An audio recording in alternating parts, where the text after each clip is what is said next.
rebound taken by Iguodala. Iguodala to Curry, back to Iguodala, up for the layup. Oh, blocked by James. LeBron James with the rejection. Cleveland, this is for you. Come here to cleanse your soul. Yeah, 4-4 and go.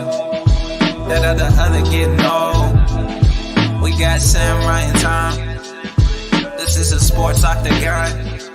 Sports for forever and beyond. Spend it with Sam Ryan time. From the puck to the glove to the pigskins high. Share all of your thoughts, just let it ride. Down the baseline in the bleachers, or you wanna get denied. Yeah, share all of your thoughts, just let it ride. 4-4 and go. Come here to cleanse your soul. Yeah, it's 4-4 and go. Come here to cleanse your soul. The Browns Super Bowl contenders. Hey, listen, when we start talking about what wins Super Bowl, we talk about talent. The Browns, they have the talent. They have it.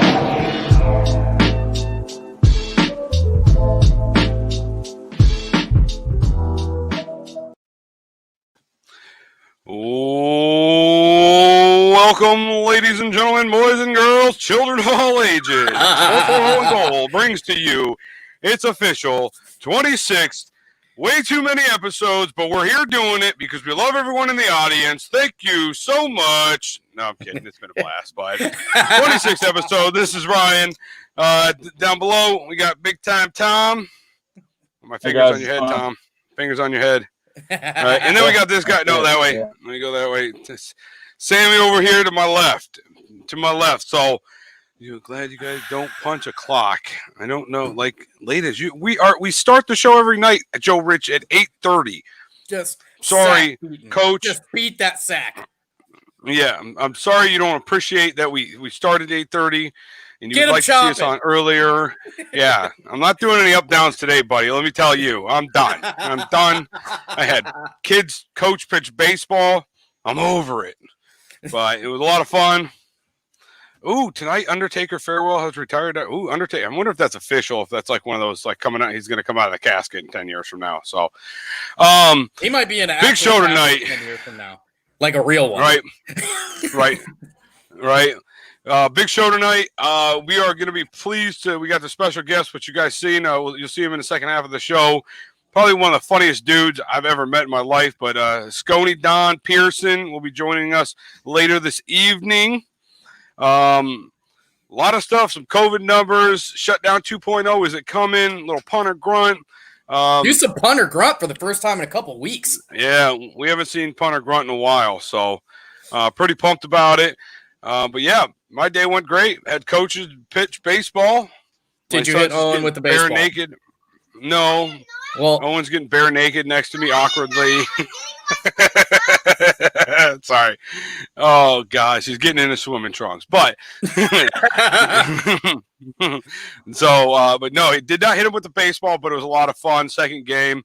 I'll tell you what, man, for kids between the ages of like 6 and 8, we got some hitters, man. Like usually you get like 2 or 3 that can belt it. I got one kid that can just annihilate the ball. I almost got plastered 3 times with it tonight. It was very interesting. So needless to say, is he she turned the light off on me, for the love of God. But no, it's actually I'll shout him out. His name's his kid's name is Kyron. I won't say his last name. I don't know if I can or not, however that one works. But man, can that kid hit a ball? He's a ball player. If his dad is who I think his dad is, then that makes sense because his dad might be one of the most naturally strong human beings I've ever met, and he comes from the Bunch lineage, who are also some of the strongest. Those guys are literally Ashtabula's John Henrys. No, they really they are so ungodly strong. It is ridiculous. But yeah, fun day of baseball. Just got done a little bit ago. Literally just hopped on with these guys about 8 minutes ago. Well, maybe 16 now. But so anything interesting on your part, Tom? Any good news, bad news, ugly? No. I hit a sales benchmark today at the car dealership I work for, so that was cool. Nice. You know, plugging away at that, and I am exhausted, guys. Like mentally, physically, emotionally, I'm just drained from this month. It's been crazy. It's been so busy, and God in heaven. Whew. Pumping for Christ is with us. Wow, yeah. Are you getting a Right. second Chevy ring? Is my question. Are you going to? No. Are you going to So, be the right Tom here- Brady of Chevy dealerships? Go. That No, rock so hanging what from your pinky happens is- ring. Basically what happens is so for everyone who doesn't know, I won the Mark of Excellence award for sales from the brand I sell, and I got this big Super Bowl looking ring that goes on my finger, but I'm actually like 4 cars away already from getting a diamond put in it for this year. So hopefully by the time I'm done selling cars, I just got like this rock that like my hand just falls down when I raise it up. That'll be pretty sweet. Nice. You know, pay my kids college with it or something. That'd be Yeah, nuts. throw the. God knows Listen, I'm gonna that's all pay you gotta selling do, cars. man. Throw that Chevy Yeah. ring out there, diamond out. Boom. You know what I'm saying? So Tom, real quick, I don't know if you've seen the notes, but you are super choppy again, buddy. Super choppy. I got to just put you out there because I don't know if you've seen it in the private chat. All right. Be right back. All right. Yep. Sorry. It just had to. I mean, he is. It just looks like he's a still image right now. Yeah, it's weird. So, but anyways, Got Sammy, some- anything he's good on got your some end? tough- what's good on my end? Nothing. I mowed my grass. That was super fun. I enjoy that. I mowed my grass. Everything that could have happened in life. Listen, Great that's news. about. I no, got the here's- grass mowed. Wonderful. Yeah, I mean, it's I mowed it in between rains. That's it. Over here on the east side of Ashtabula, we have this real cool thing. We have these cool people that like to set off fireworks at about 11:30 at night. So usually, right when I'm falling asleep on my couch, then I get to try and calm down a neurotic dog and a baby. So I've got that going for me. Nice. Yeah. Nice. Should be interesting. Yeah. Yeah. Yes. Oh, go ahead, Sam. That's it, man. That's it. Like I'm ready, ready to go. My kids are coming home here soon, so I'm pretty psyched about that. And Right. we got that going Yeah. on. Joe Rich, what's going on in the world of Joe Rich right now? Oh, I'll move that. Sorry. Joe Rich coming in hot. Ask me. Oh, I don't know if I want to. Off the walker, on the cane. All right. He'll be smacking people with that cane before you know it. That's good to hear, Yes, he Joe. will. Coach Rich. I'm Off the glad walker, on I'm the glad cane. you're pushing through it. No, although I didn't doubt it for a minute because you're too damn ornery to let a surgery knock you down. I hate everybody. Everybody can go to hell, but I'm walking, boy. He woke up out of that surgery. He said, "Where is my damn chew?" Yeah. Yeah. Hey, Oh, what boy. up, Davis? Billman, thanks for joining us. Pump Boys here with us. We got Sconey coming on soon. When Just Tony gets on pumped here, about this show's everything. just gonna lose control. Candido's with us. Jess is with us. Hey, don't forget to like this, share, subscribe on Facebook. And if you guys want to watch it on your telly at home, man, it's on YouTube at the Tube, man, at 440 and Gold. Go check us out there if you want. Yeah, we gotta need get some help over subscribers there. over there. Yeah, we need we some got help over there. 740 followers on Facebook. We need to get that back on the other side. So That's what she hopefully said. here soon we'll start seeing that. But yeah, and you're right. We're about to get into that, Coach Rich, what you just said. Trust me, Sammy is just chomping at the bit to Love talk it. about it. Let Love everyone know how dumb they are for believing everything I was told just you going to so. go I away. told you so. I told you so. All right, let's get into it. Sammy's pumped. COVID-19 update. Let me bring up the screen. Add this to Sounds the terrible. screen. I'm pumped because the numbers are going up. Well, this is, you know what, this I think is, well, no, Ashtabula didn't go up, I don't think. Well, maybe they did a little bit, but the big number here is in the state of Ohio. I mean, we've been running like 300 or 400 new cases a day, and now all of a sudden we spiked to 900. And I think they said on the news it wasn't for any other, it wasn't like more testing. It's actually more people are being hospitalized right now. Yeah, that's it's all exactly legit what he cases. said, actually. Yep. That more people are being tested, but also more people are going to the hospital. So if every one of the super team out there that says COVID is fake was correct, then the numbers would only go up for the positive cases and not the hospitalizations. So since they're going up together, that means that where the numbers are it's only going to either maintain there or get worse. So look at this number. Holy smacks. Yeah. 38,000 new cases overnight. 5,000, over 5,000 in Florida, over 5,000 in Texas, and over 5,000 in Arizona, which is really weird. Yeah. Texas, well, I don't know what Cali's at, but it's just, I mean, we talked last week, there was 21, states that spiked, and we're starting to be one of them. I'll tell you that. Yeah. Tell you that. Yeah. Go to, I know you're right, Nick. Just, asses to elbows. Like everybody's in there right on top of each other. Not a mask to be found. You know what's funny is I found that I had to actually collect myself because the one day I went out to Walmart to get, stuff we needed here, and I have my mask on, and I saw somebody kind of snicker at the fact that I have a mask on. The day I'm going to feel bad for actually using my head because you idiots aren't wearing masks is probably no time in the near future. Oh, there's Jake Newsome just dropping everyone. Here we go. Let's go. Bring the whole Great Lakes crew in. Here it comes. Oh, man. But yeah, I mean, it's been nuts. Numbers have spiked, and then rocking right into it, man. Yeah, they closed bars in Florida, too. Bars are closed back in Florida. Hall of Fame game is canceled for the first time ever. Yep. So it should be. He even got John Rocco. He tagged the owner of Great Lakes Stop on the show. Come on, man.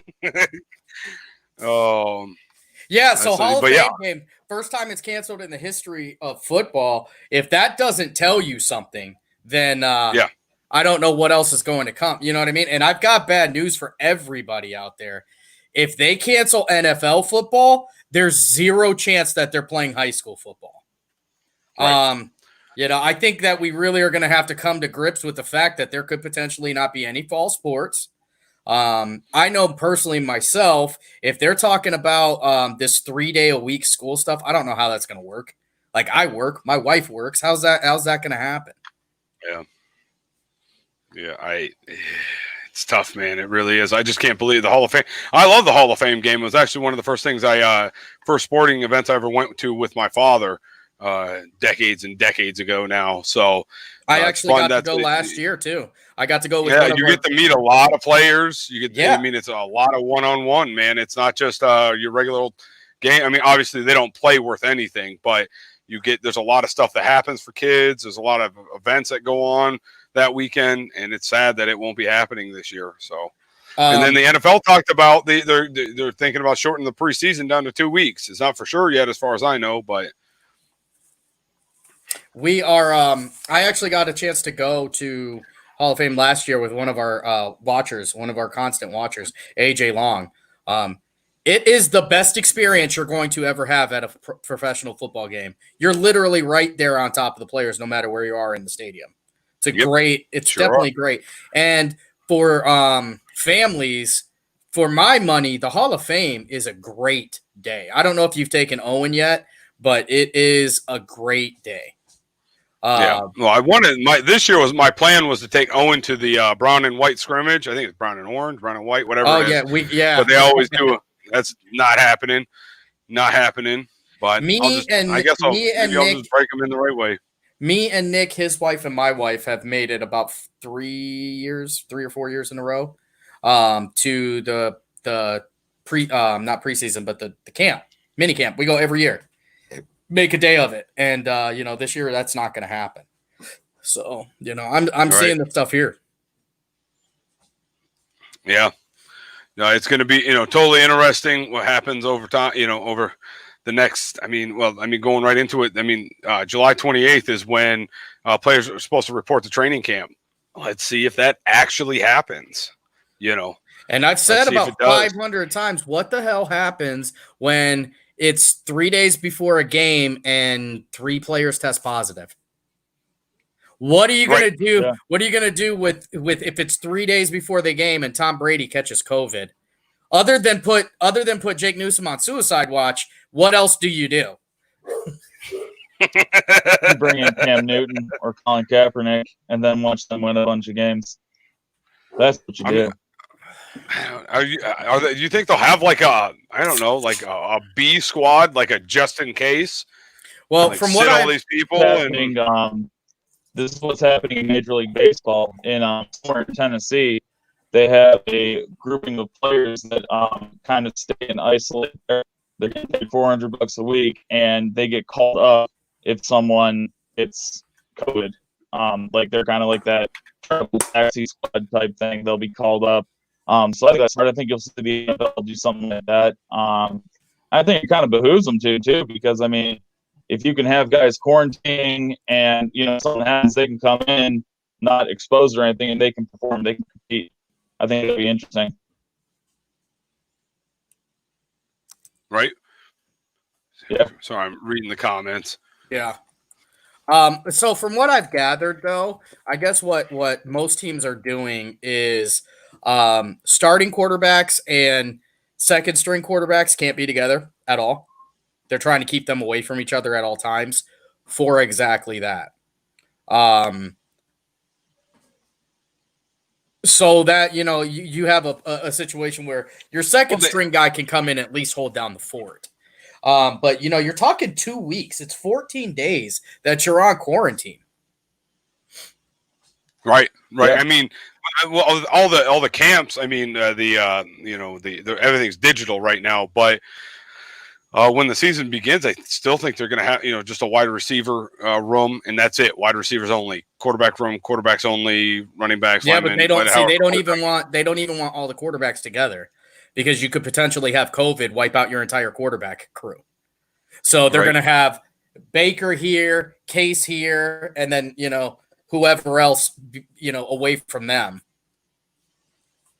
Yeah. I mean, and then what do you do, though? Like if Baker and Case, God forbid, both get COVID, like how do you rectify that? How do you reconcile that within your team? You know what I mean? Like you can't just go sign a guy off the street.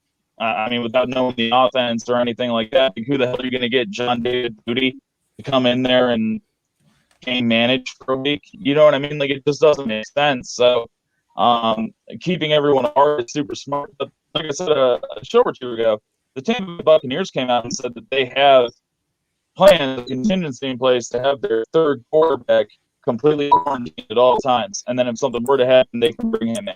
So I think you're going to see some teams kind of go in that direction, quarantining like a third stringer, and fix it that way. Wilson already signed. Right. He did. He's in New Orleans. He didn't sign for crab leagues. He signed for a whole bunch of crab leagues. Signed for a crab bunch leagues, of them. yes. Shout out to Brady working out with the number one receiver ever in Corp every morning. Yeah, overhead, yep. First of all, Tampa Bay hasn't been this excited in probably 20 years. Yeah. Like this is the most Since exciting Gruden left. team is. Since Gruden left. They've got the GOAT and they've got Goofy Gronk. It's like Batman and Robin. Like R2D2, yeah. So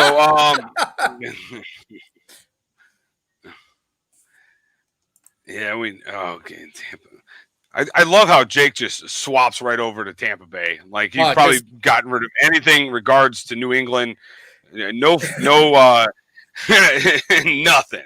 nothing to New England. Who cares about them? It means nothing anymore.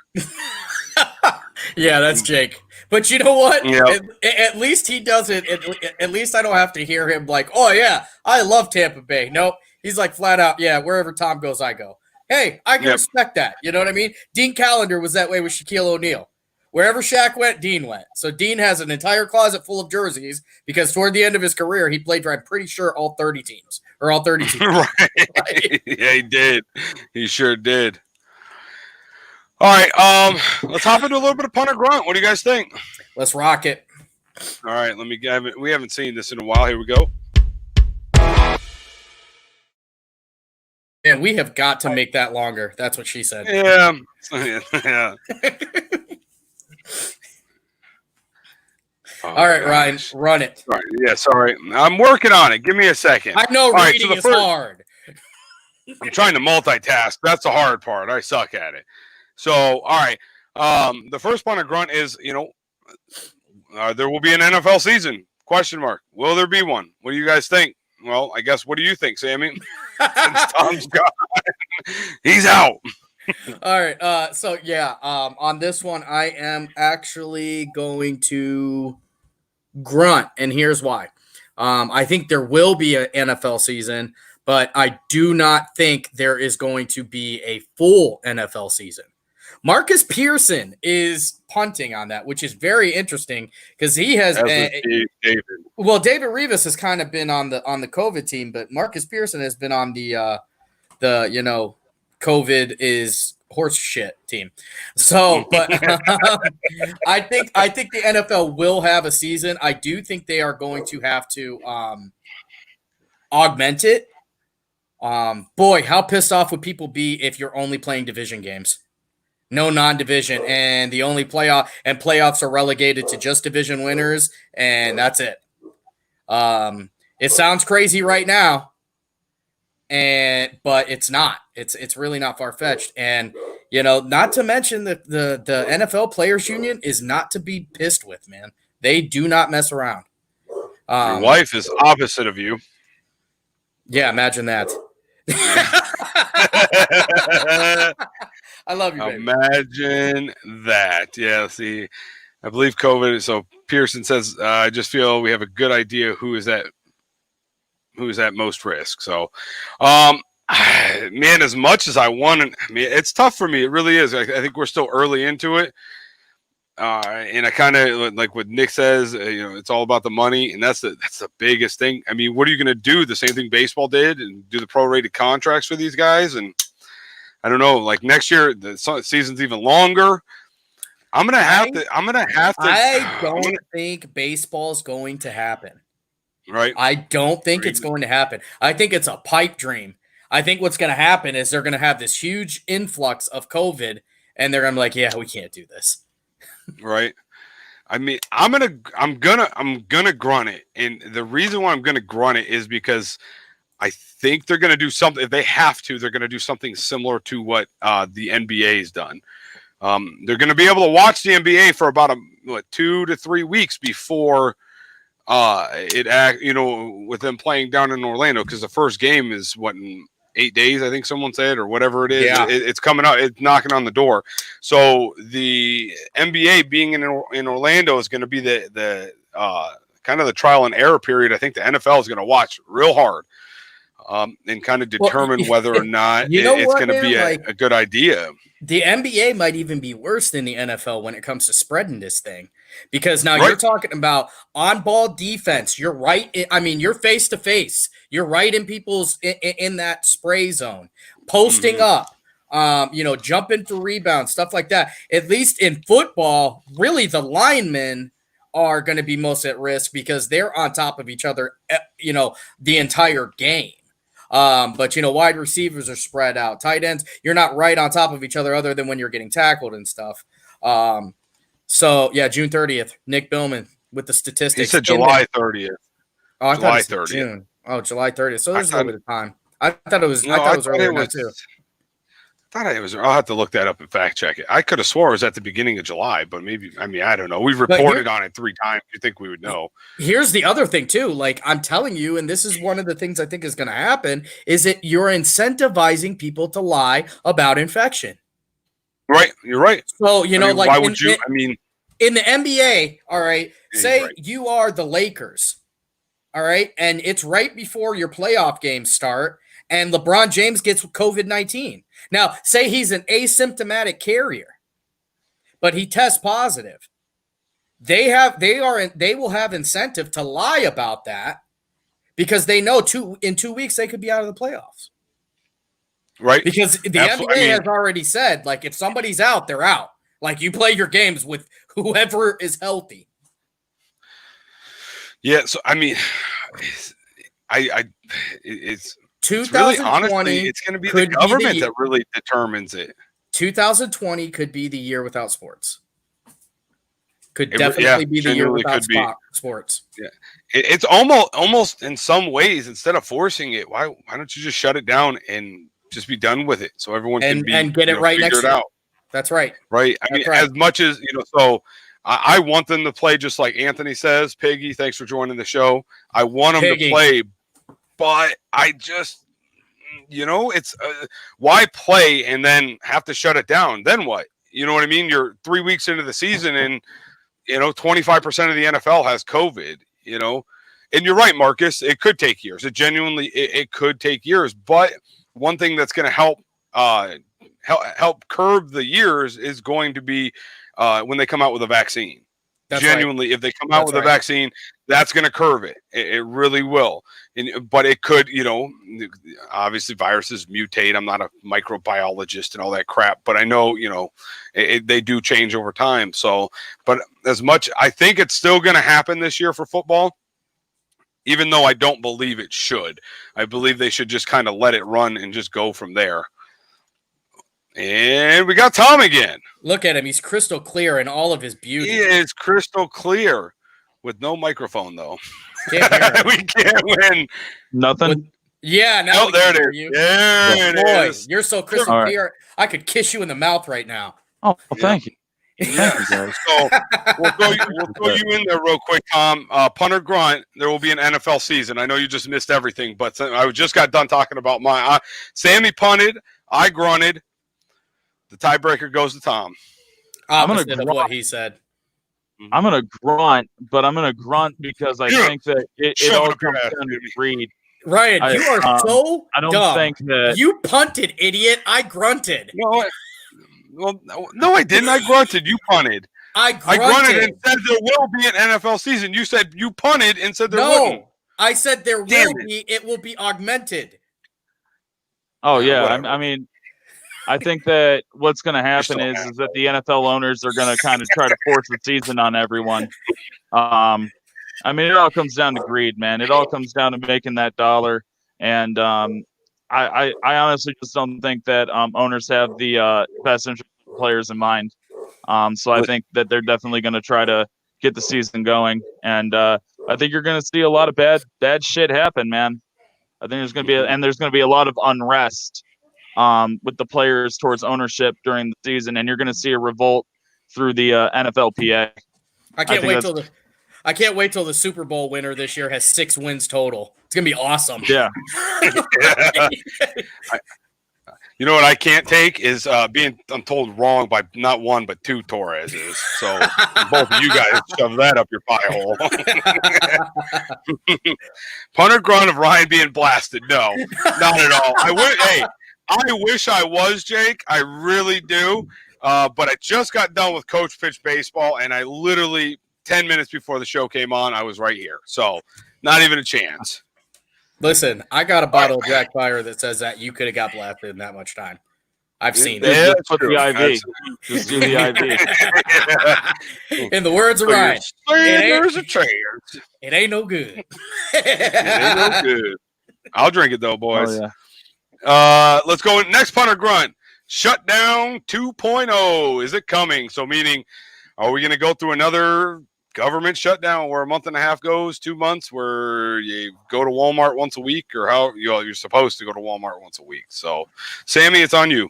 Grunt, it's happening. Maybe not to the level that it happened the first time, but it is absolutely going to happen, and that is purely because people can't follow rules. So yes, this is everyone watching now and any other time. So all of you people who decided that none of those regulations apply to you, and you had to go and look at that wet t-shirt contest at Yankees over the weekend and pack that ain't in even that good. and pack in asses to elbows in there. Now you guys can live with the fact that we are going to have to take another hit to the economy because you guys are like teenagers and can't be trusted to go with your own devices. Grunt, baby. Mm-hmm. Hell yeah, Tom. I'm gonna grunt on it. There's gonna be another lockdown coming. I'm gonna tell you who's not gonna be locked down. 4-4 and goal won't be locked down. We're Corona proof. Bang! Hashtag, baby. Hashtag Corona proof. Corona proof. Hell yeah. And car sales will not be shut down. So Ryan and I, we're like P. Diddy in Get Him to the Greek. We got 20 kookaroos. People love chicken. We gonna be all right. You know what I mean? It'll be fine.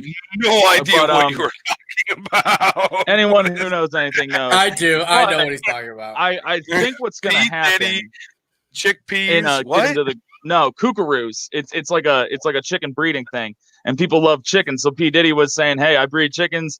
Chickens get slaughtered. People eat food. I love chicken. I'm gonna be all right." Anyway, and he said that to Jonah Hill. I'm gonna get Jake Newsom a mask with Tom Brady's ass on it, and he'll never take that thing off.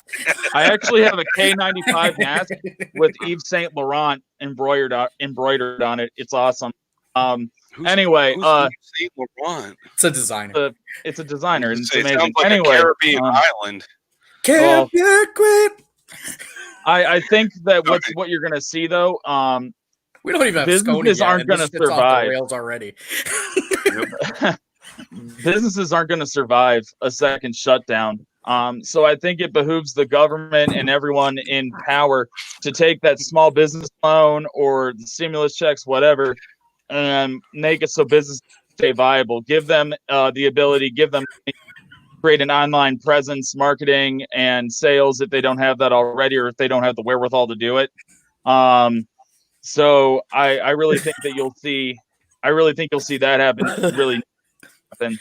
I just spit out my drink. Thanks, Jake. That was awesome. Thank you for that. I didn't take any downers before the show, man. I don't take downers. I can't stand him, dude. I went to rehab for that. He's an idiot. Do that. But yeah, God. Yves Saint Laurent, baby. They say you are what you wear. So I'm Yves Saint Laurent. You know what I mean? Anyway, that was Diggy Simmons for the hip hop heads. Anyway, all right, continue. Yeah, Ryan. so I'm grunting myself. 2.0. I love you too, it's gonna come. It's gonna come at some point in time. It's a matter of time, and I think it's going to be a lot sooner than a lot later. I'll tell you that. With everything that's going on in the states that are spiking. You know, like we showed earlier, what did it show? Like 40,000 in Ohio overnight. Like we're not even talking about, a month ago, excuse me, Corona. We had like, we were averaging like 9,000 a night. And then now it's 40,000 overnight. But, I wonder who people are going to bitch about. Now that Amy Acton isn't who they're gonna isn't the one who's gonna sign it. Like, I can't wait until they're like they're gonna bitch. They're gonna bitch about Obama. Yeah, they're everybody turns into Obama. Everybody turns into those characters from South Park. They're tickered derbs. Government shutdown. Well, thanks a lot, Obama. Thanks, I have nothing to do with it. All right, last punter grunt of the night. This is going to be interesting. Tribe World Series contenders. So as we reporting, it'll be in the next part of it, and I won't even say it because I feel like I'm screwed up. But what do you guys think about the 60-game MLB season? The Tribe actually making it. I don't know how the divisional playoffs are going to happen, but yeah, Tom, this is up to you because I don't really know. I would say yes, just because it's the Indians. Purely based off that fact. Dude, I'm going to hard punt it. The Indians won't even finish in the top 3 of our division this year. The Indians historically don't do well the first 50, 60 games. They just don't. We lost Corey Kluber, and for all of you jackasses out there that say, oh, but Corey Kluber wasn't around last year either. It doesn't matter. Corey Kluber was the ace. Corey Kluber pitched in meaningful games. The games you had Corey Kluber, he won. Cookie Carrasco, everyone's like, oh, well, we still got Cookie. Well, yeah, but Cookie Carrasco still has leukemia. So he gets that shit, he's done. You know what I mean? Yeah, there's zero chance he's doing that, right? Zero chance. If I were Cookie Carrasco's agent, I'd be like, listen, bro, sit this one out, man. Just take a seat and kind of hang out this season. But the one thing I can really see the Indians doing this season, because they're not going to make any noise. Frankie's going to be gone. I would say if you're going to trade Frankie, trade him now because you can get some value for him. I mean, trade him to the Dodgers. I don't want him to go to an AL team. Go to an NL team because you're not going to see him in the World Series because the Indians ain't making the World Series. And get some prospects for him. And then this year, man, start bringing up like Ha-Swen Chang, bring up Tristan McKenzie, Bo Naylor. Bring up those guys, man. Bring up the prospects and see what you got. Bo Naylor sounds like a baseball name that you would get on a Sega Genesis game that didn't have MLB licensing.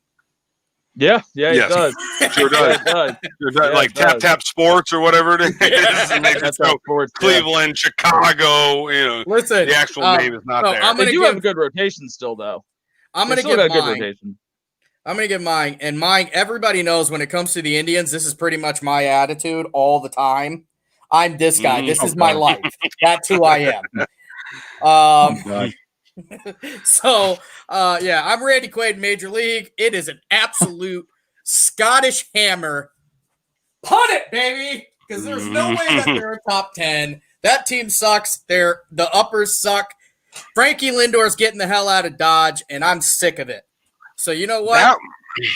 To hell with the Indians altogether. I'm going to become a Yankees fan. How about that?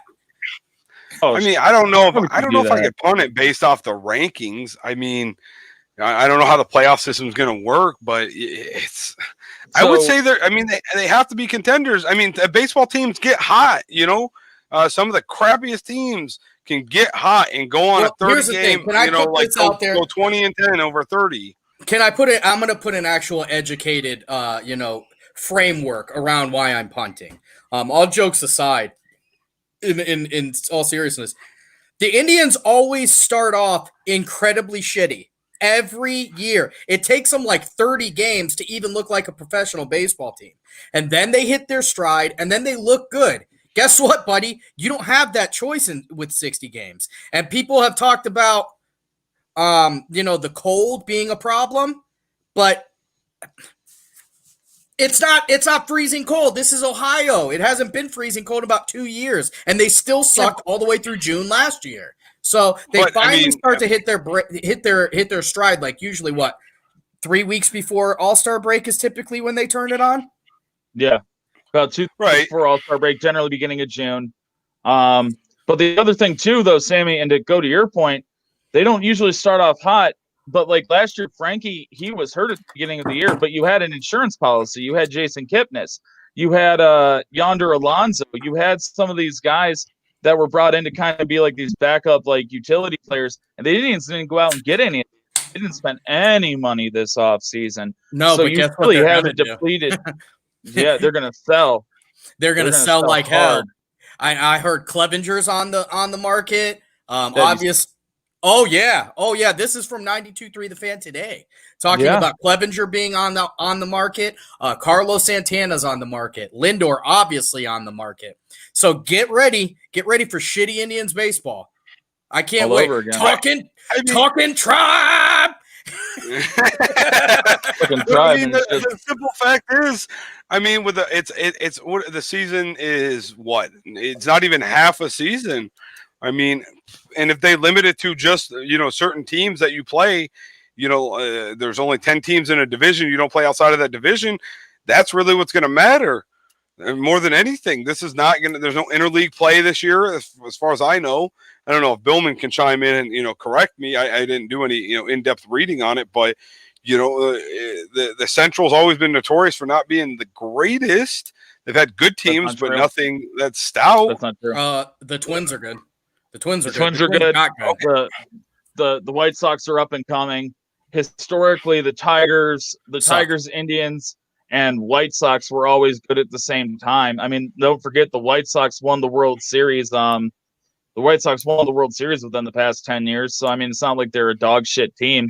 They've been dog shit the past few years because they've been. I didn't say anybody was dog shit. I'm just saying, as far as I know, there's no powerhouse squad in the Central that's going to just you're not far off. And it's a 60-game season. You're not far off. The Indians have benefited from being in a division that for about 5 years straight was selling. Everybody was selling except them.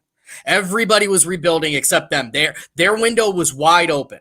The Indians were the only team that were trying to win. And even when they were trying to win, they didn't spend enough money to win, except for 1 year. And it didn't work. And then we got Edwin Encarnacion. And then, and everything puckered up like a decimal point. So guess what? Get ready, because the Dolans will never spend like that again. No. Ever. No, they won't. They're the worst ownership in baseball. And honestly, if I think Cleveland fans had any gumption to them, they'd try to force those owners out, because I mean, we pay for a product every year. We pay for jerseys, we pay for attendance, we spend ungodly amounts of money for booze and food at that game. We want a product, and if they're going to start giving us a dog shit product, I mean, yep. I mean, you want to say, oh, well, we don't spend because people don't come into the stands. Well, watch what happens when there's no one in the stands, man. What, like literally no one, like Florida Marlins level attendance. Listen, that's the most horseshit excuse in all of sports. You guys come and then we'll spend the money. That's not how this works, Dolan. I know that one of your family members has ran a historical organization in the NBA into the ground, but you're not going to get that choice here. If you run it into the ground, the Indians aren't solid in Cleveland. We could lose them very easily. We could lose them quite easily. Right. Because Montreal is begging for a team. Montreal's begging for a team right now. They are. So is Portland. Right. Portland's begging for a team. Chicago has been rumored to want another team. They want 3 teams in the city of Chicago. How that works logistically, I can't wrap my mind around it. The only way I'd be comfortable with it is Kanye West becomes the owner, and I just become the most unabashed fan on the planet. But I'll tell you, I just don't know how Kanye West gets involved in baseball talk. He'll figure it out. But anyway, I love it though. The old shoehorn, baby.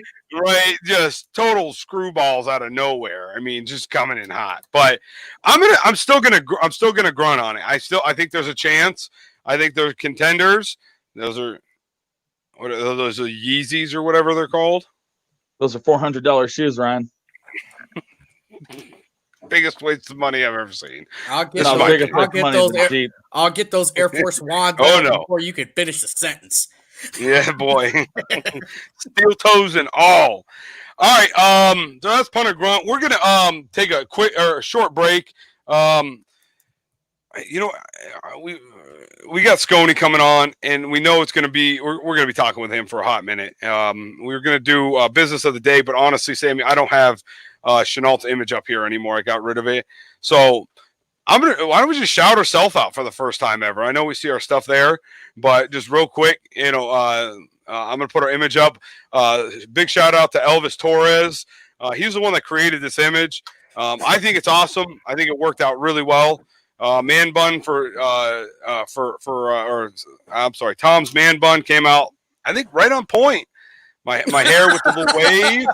You know what I'm saying? So maybe, and that's we'll shout out Pencils and Pixels. Did I say that right, Tom? Yeah, it's Pixel and Pencil. It's Elvis Torres. Pixel and Pencil. It's his graphic design company. You can find him on Facebook, Instagram, or just look him up, Elvis Torres. Like I said, he did a great job on this. And I think we can go ahead and announce now that we are going to start selling merchandise. Is that yes? All right. So, everybody watching, we are. I'm currently working with some a local business to get us quite a few T-shirts. So if you would like a T-shirt, contact us, and maybe through a message. Messages are probably the easiest way because we can keep track of them much better that way. So message us if you are interested in a T-shirt, and we'll start replying with the pricing and everything that we've got, and we're going to order it. And also, when we go out and we do these outings, and we're hoping at some point to get out somewhere in public and maybe do a show, we're going to be selling them there too. So you can be the first one in your crew to rock a 440 and goal logo shirt. Yep. Oh yeah. Yeah, they're coming. Probably within, I would say in about 2 weeks, we'll be dropping merchandise for sure. It's going to be, we just got to get the, link up with the guy.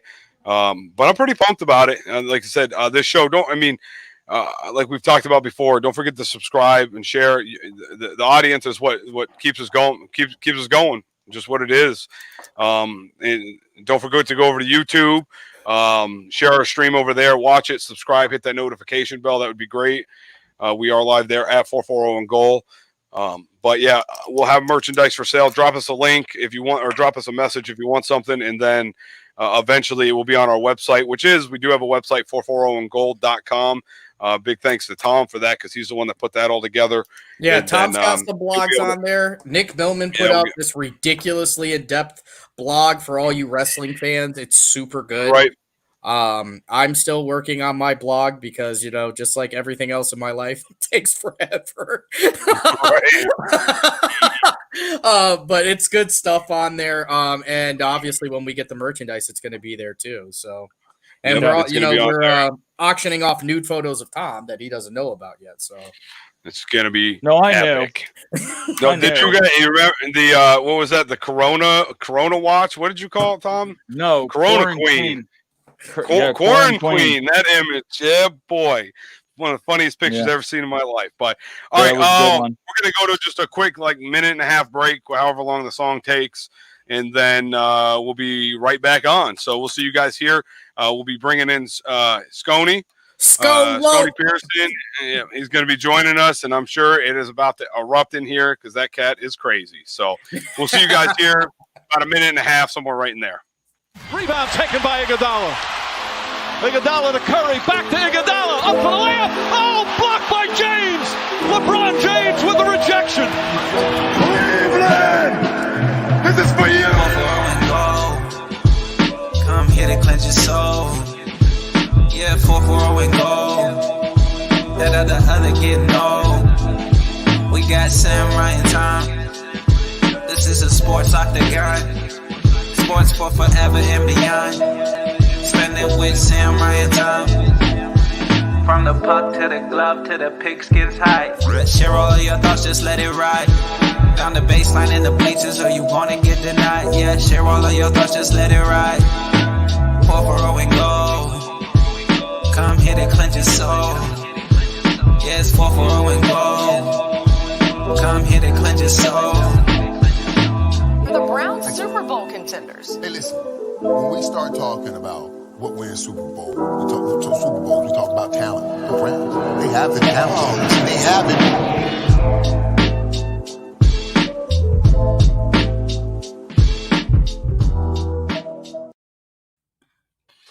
Man, and the viewers shot right up. We know everyone knows Sconey's coming on. Here we go. Real quick before we get into there, big, huge shout out to someone we had on the show before. Big old shout out to Coop, Olajuwon Cooper, for making the Hall of Fame touchdown. What was it, Sammy? It's a say it. It is. Oh, yeah, go ahead. It is the Ashtabula Touchdown Club Hall of Fame. Ashtabula Touchdown Club Hall of Fame. I think it's one of Sammy's favorite events every year. Just my personal opinion. It is. It's absolutely. I think it's super legit. I think they do a great job of choosing people to be in there. You know, they definitely have hit all the best athletes in Ashtabula High School history, because we definitely don't have any. You know, we definitely don't have any Division I athletes that are just sitting there looking.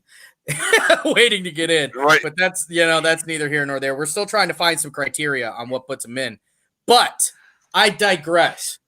If anybody should be in there, Olajuwon Cooper has earned the right to be called a Hall. Olajuwon Cooper is not just a Hall of Famer on the field; he's a Hall of Famer off the field too. He's an incredible person. And the other thing is next to Olajuwon Cooper, you see him out there just swagged out. And by the way, guys, can we admit that those are the best jerseys Lakeside ever had? Ever. Correct. Those Correct. green and golds are so much better than the horse crap that they wear now. And we're not even going to talk about when they had them ugly ass Michigan looking helmets. God. Those were the best jerseys we had. But next to him, next to Olajuwon there, is the man, the myth, the legend. Sconey, and now he's on the show. Sconey Pearson. There he is. You guys caught me in a very bad position. Oh, boy. You on the toilet? Listen. I was doing something. and whatever I was doing, it really ain't none of y'all's damn business. But I was doing something. Hey, and before we get started, I'm going to swallow my dip. don't kiss me. All right? Don't kiss me. I know you and Tom, y'all be bonding. There's nothing wrong with a little male bondage. But, not me. Hey, the bully. Hey, listen. The bully is listening. And if you bet he is. And y'all know the bully is Joe Rich. And all I ask is do me a favor. Don't call him Joe Rich. That's the bully. And if you know him, that's the bully. The bully. I can't call him Coach? Well, yeah, you could do that if you want something. But if you want to acknowledge him. If I want something, wait, what? Hey, if you want to Coach acknowledge Bully. You know what he meant. Listen, hey, kudos to the bully too. He just had knee surgery finally. And he's up and running, coaching football already. Yeah, I'm sure. Poor kids. Out there just bashing kids with that cane. Dude, yeah. Every minute of pain from his knee, he's taking out on those damn kids. Poor Listen, kids. I could guarantee you that at least 15 times a day, he's going to tell them, I could do better than that, and I can't even walk. I guarantee. Right. And he's going to get that one smart ass kid that's going to say, all right, come on, let's see. You know? It's all fun and games until you're nose to nose with him with a face full of chew. I'm gonna let you know, and you guys know I enjoy your show. I've been a viewer, Sammy. Every time I get on there, I talk to you, Tom, and Ryan. Yeah. Ryan. Okay. Thanks for not calling me Ronnie. Appreciate that. One more call you Ronnie Cole. Oh, man.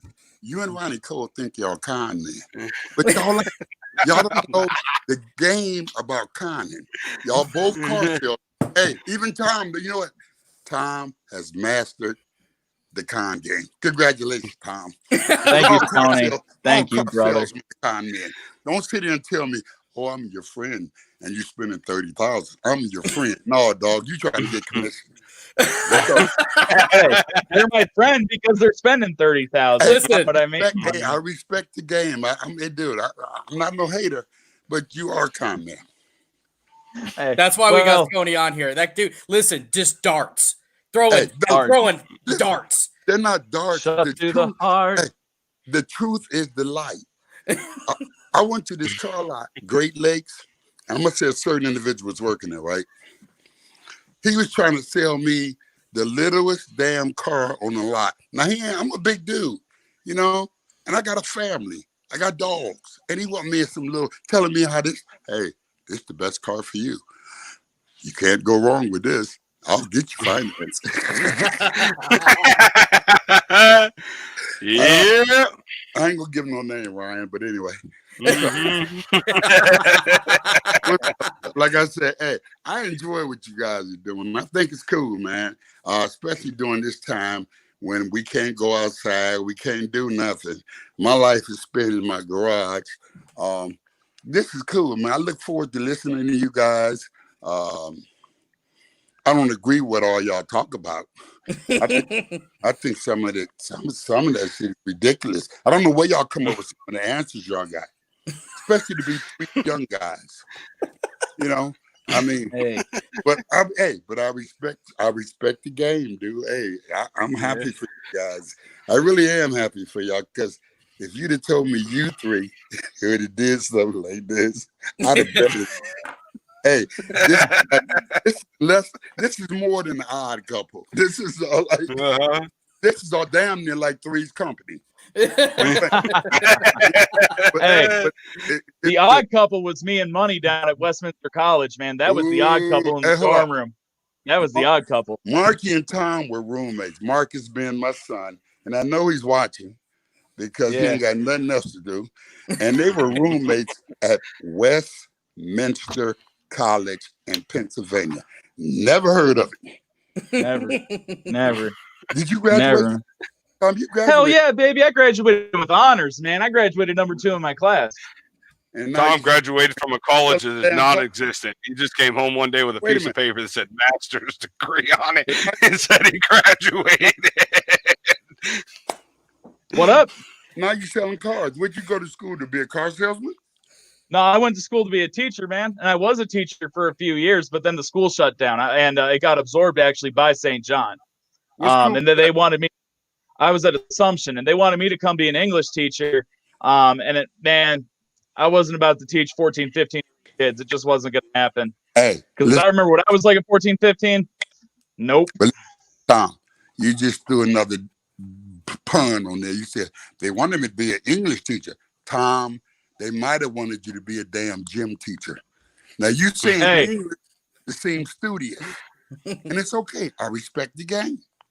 I respect the game. But you and my son went to Westminster College. You talking about the odd couple roommates? Jesus Christ! You guys were salt and pepper. Y'all was almost like salt and pepper for real, like the singing. Hey, we were. We got down, man. We got down for real. Oh, that man lifted me up into my bed that was lofted when I was hammered one night. He just like picked me up and into my bed, and he was like, "No, go sleep." And, and then he like walked away. It is decided. Hey, Tom's new theme song is "Push It Real Good" by Salt and Pepper. Yes. Yes. Oh, you what, baby? Hey, I threw Sammy a line. I'm sorry, Tom. You know. That's all good, baby.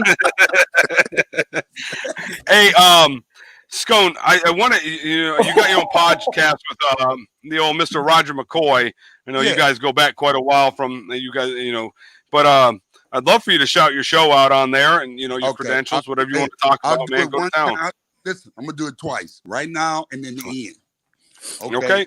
You can go to SNS Ride Again, that's Skinny and Scony, featuring Grandpappy. You can catch us on every social media there is. You can also catch us on iHeartRadio. And if you want to laugh your ass off, because I ain't right. I don't know what I listen to my show, and I sit there and listen over and over and over, and I laugh every time I listen. It's like, Scony, you ain't right. Here I am, 60 plus, and I'm still a damn fool. At least you know what's going on. Listen. So when Scony and Roger were on 98.3 The Bull, all right, they were funny on there, but they had this FCC that they had to contend with. Right. So they had to keep it real tight. Right. Now, so it's like you got the class clowns. It's like what the class clowns say when they're in ISS and nobody's paying attention with these two, with these guys out there. I listened to the first one. I almost pissed myself because these guys, it's unhinged. It's completely unhinged. They never stop from the time it starts all the way until it ends. We're not gonna stop. Hilarious.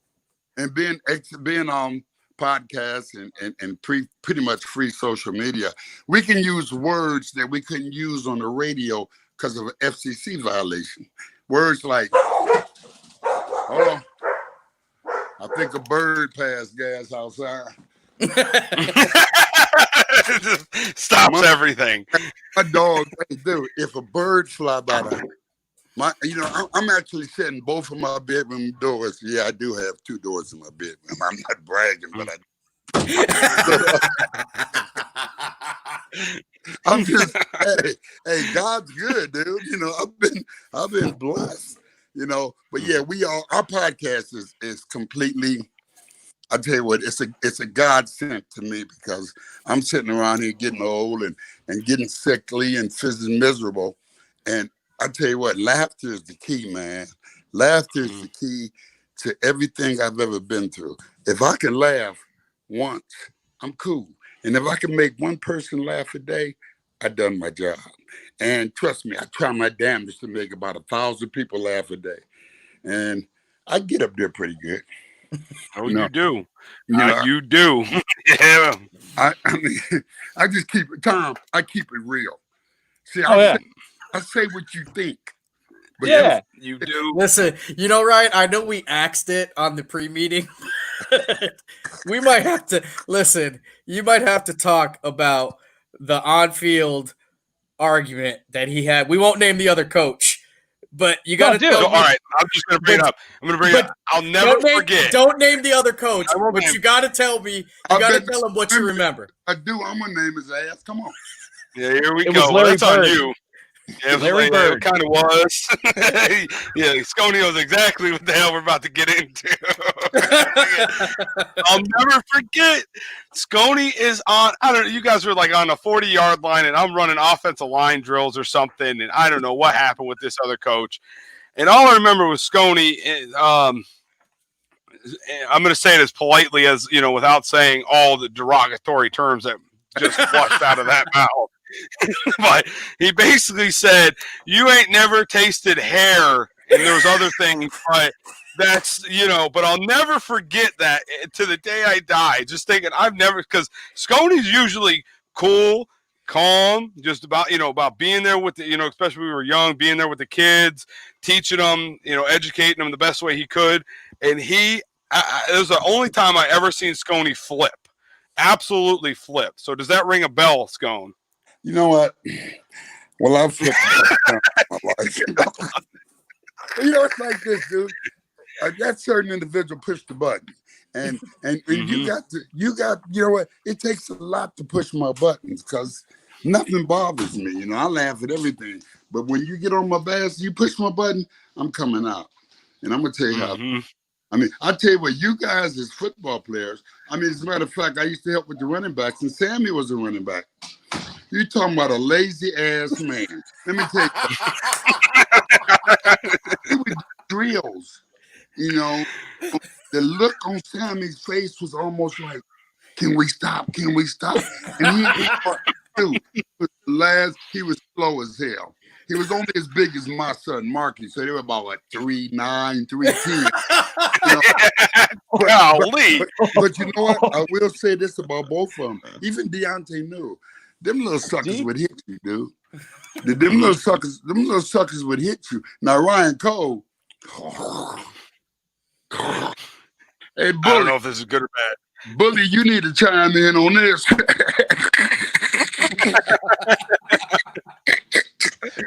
All I know is, guys, that was the best time of my life, man. Being able to do that, truthfully, I had retired from the railroad and I got sick. And I had retired from the coal docks. I had a great lifetime there. I ain't got no complaints. And I got sick. So coaching football was interesting, As a matter of fact, Marky had started in Chardon playing. And I had went to the practice one day and they asked me what I work with the younger kids, the JV and 8th graders. I'm like, sure. So that's where I got my feet wet and started liking it. Prior to that, if I couldn't coach in the NFL, I wasn't wasting my damn time. I can't deal with a snot-nosed kid because I got to keep my temper. And we know I'm a time bomb. So dealing with Sammy and Ryan, Elijah Wan, I'm not leaving him out because he was a pain in the ass too. That's my dude. As a man, I'm so proud of him as a man. But he was a Peter. He was a Peter. Man. And I'm just real. I hope Coop was looking. I call him Smoke for personal reasons. But hey, Smoke was up there. But, I don't know if he's watching, but he always chimes in once in a while. Coaching, being around you Ashtabula kids for a kid from Cleveland, although I worked at the railroad, dude, it was so cool, man. We didn't have back then, Sammy. We didn't have no bad kids, really. You know what I'm saying? No, they got filtered out very quickly. Exactly. Yeah, they did. We had Corlew and Tallbacker, though. Don't forget, Mutt and Jeff. Mutt and Jeff. They were, let's just say they were different.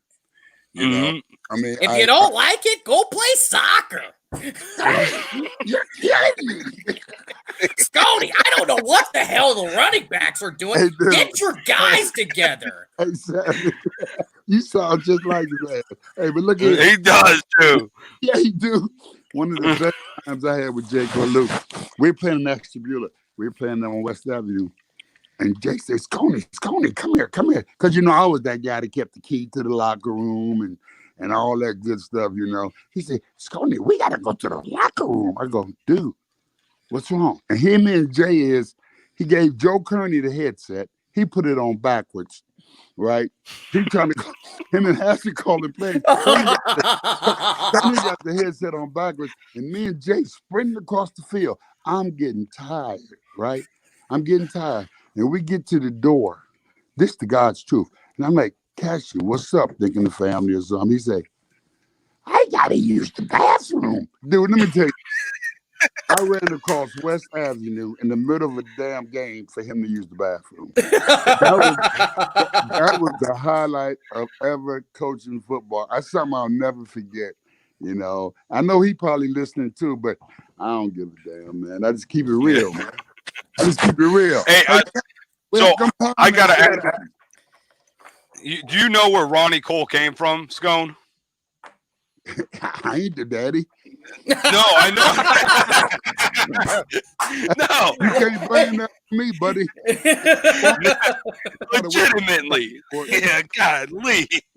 Listen, for 3 years, Hassett called me Ronnie Cole for 3 damn years. Yes, he did. And finally, we were at the Harbor Field practicing, and I made varsity, so I, a little high on myself, whatever you want to call it, And he looked at me and he goes, "Hey, Ronnie, what are you doing?" And I finally looked back at Hassett. I said, my name's Ryan, right? And he goes, "Oh, okay, Ronnie," and just kept going. And I was like, "Well, that's the end of that." Like, it is what it is. That's the truth. You mean Mike? Yes. School teacher. Mike Hassett called him Ron from the first time he stepped on the field till we graduated. Were you in his class ever? Nope. Okay, well, he didn't know your ass. He always called Sam. He always called Come on, man. Sam, you just had you had that distinct look, Sammy. I can't picture it, but you had that distinct look that we could always tell who you were. Listen, I'm going to tell you what. I can remember us losing to Riverside. And I know, listen, I gave the laundry people my jersey was the easiest to clean because it very rarely even had a grass stain on it. Marky's jersey was clean too. So I just remember we lost that game. We go back into the field house, and we may or may have not gone to a certain friend of ours' place in the woods and got right and tight the night before. So we came in there looking like absolute dog crap. Right, like that's right, because we didn't have school on Friday. Yep. We did not have school on Friday. Yep. So and then we went down to Riverside. We went down Friday. Yeah, we had a game Friday. Yep. Yeah, but Corlew was notorious. No matter what, he'd make us be there at 6:00 in the morning on Friday. Y'all owe the bully about 50 damn up downs. Right now. And I know he knows how to collect. Because if y'all catch the game, all shit faced it. Did we win? No. So we didn't go to the game hammered. We went to Riverside and we lost. It was a sloppy game. It was crazy. I remember we ended up starting with Tenney. We pulled him, put Fulkerson in. It was a big debacle. I remember it was really a sloppy field because Riverside had probably the worst field in all of Lake County. Okay, yeah, they did. They did. They really did. So we get to Films on Saturday, and you guys are all pissed, or at least we thought y'all were pissed, because when we walked in, nobody said what's up, nobody said hello, nothing. We just came in and sat down, and he gets up there and starts taking apart the film. And he's going through everything. He's like, we got John over here. You're running the wrong goddamn route. I got Jamie Frazier. He's not wearing hip or thigh pads. That's a 15-yard penalty every time they catch him. You guys don't give a shit about this. And Sammy, I don't know what you're doing over there, but if you don't like it, you can get the hell out too. And I remember thinking to myself, now what could I possibly have to do with this law? So funny. And you sound just like Cashew.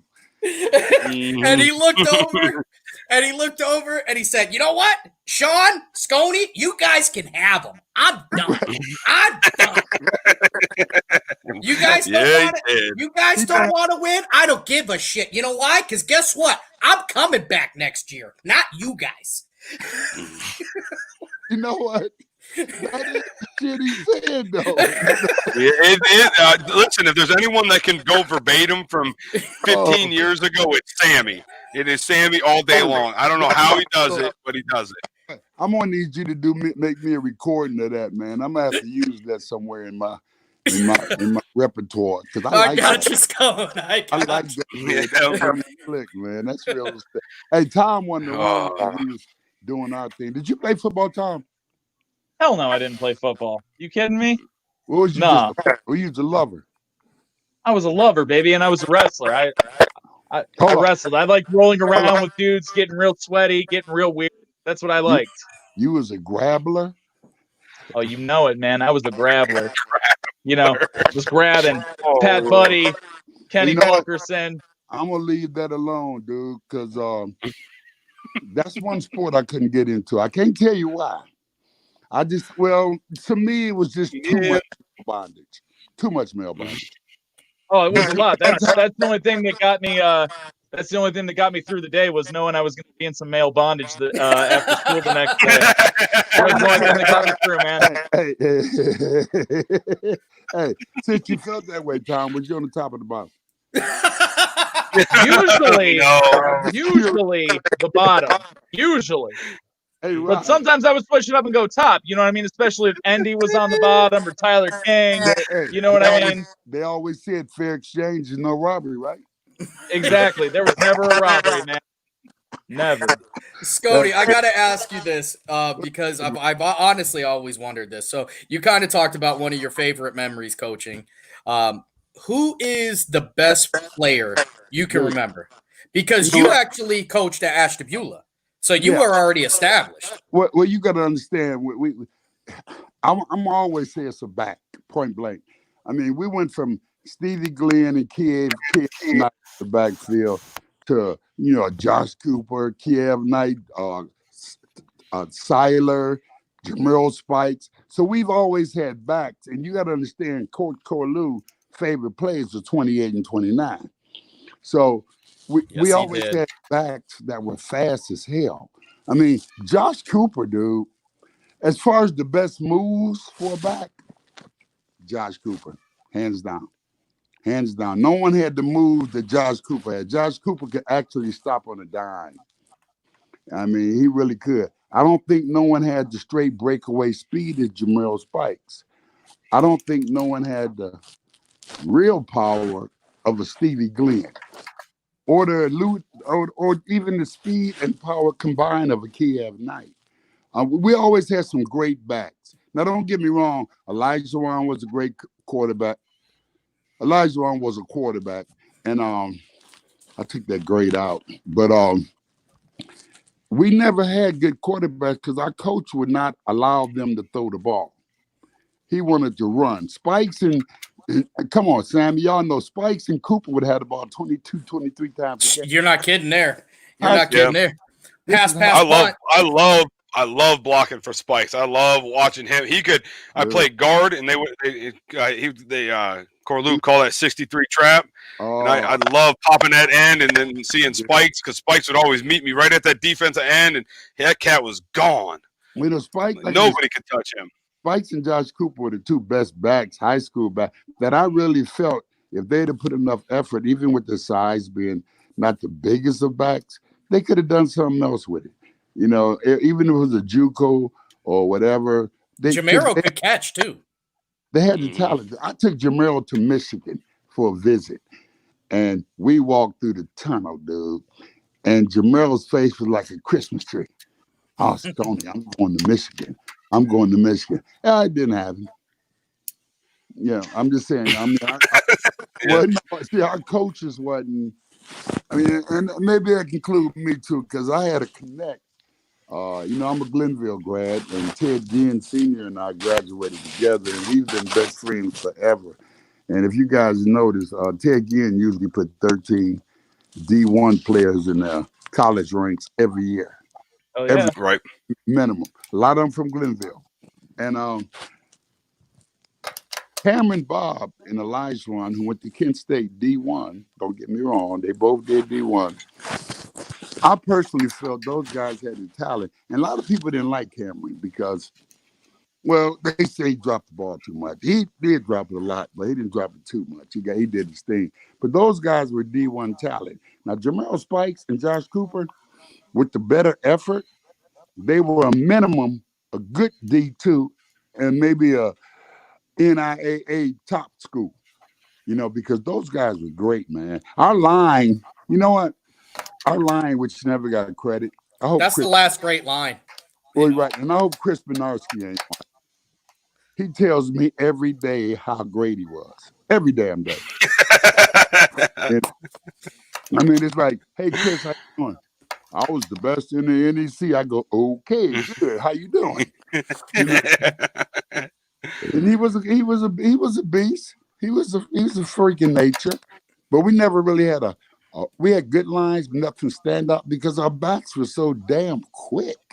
Well, we had Derek Jordan though. Derek Jordan's probably the best lineman we've ever had. But Derek Jordan was good as a freshman and sophomore. He kind of fell off a little bit. Derek Jordan was another D1 prospect as a freshman. And he was coached by the bully. The bully had him doing some things that was right, point blank. And he did his thing in life. I mean, like I said, I got no complaints with none of the athletes that came there. I got about maybe 100, 150 new friends. And that's the way I look at it. You're like Sammy, you, me, Ryan. Tom, you didn't play, but you're my friend because you and my son was, let's just say y'all was in the same room. I don't know what the hell was going on, but y'all was in the same room. But Sammy and Ryan, we got so much history with sports together. When you talk 4 years, man, 3-4 years, that's a long ass time in life. Seriously, you don't think about it as time passes, but that's a long time. And then Sammy, it didn't hurt that I live next door to your dad. Well, I'm gonna give this story out about Sconey that people don't know. So, oh boy, here we go. It's a good one. So my freshman year, so going in from 8th grade into freshman year, I played obviously football in 8th grade, and then freshman year came up, and I didn't think I was going to play because we had two schools coming together, and I didn't think, I was small, I was at that time, believe it or not, I was a little bit on the skinny side. So I was like, well, I ain't gonna be able to play. I'm not gonna go out there and sit the bench. So I didn't go to like 3 or 4 workouts, and we had somebody come knock at the door. I was sitting on the couch, and I hear, and I was like, I looked out, and my mom goes, Sammy, somebody's here for you. And Sconey's standing on the front porch, and he goes, Sammy, how come you ain't had your ass at practice? I said, Sconey, I was like, I don't think I'm going to play this year, man. I was like, I don't think I'm not going to be on the team. I'm probably not going to be able to play. He said, get your ass on the field now. And that was it. And to the field I went. You know what? He didn't hesitate. Scotty, do you think you could do that now? With the players we got nowadays? Well, 2 problems wrong with it nowadays. If I say it now, somebody might tell their parents and I might get in trouble. Number one, right? Because we got a bunch of crybaby ass guys in school now. Okay, and then number 2, they might have a gun and shoot me. Hey,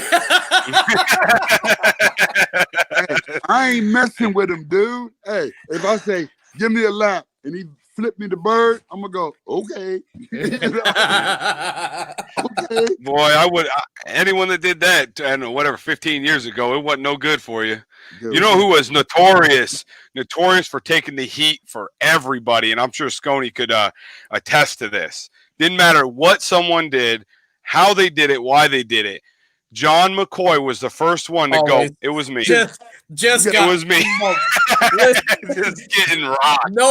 Nobody got smoked more than John McCoy. Them coaches loved to smoke that cat. Dude, they loved And him. it was always all good. Right, all good. You know what? I think all good would beat the hell out of him because Corlew loved them. John McCoy could do no wrong, according to Corlew.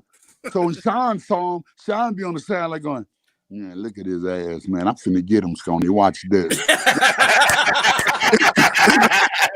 Next thing I know, John doing something up downs, running a couple live.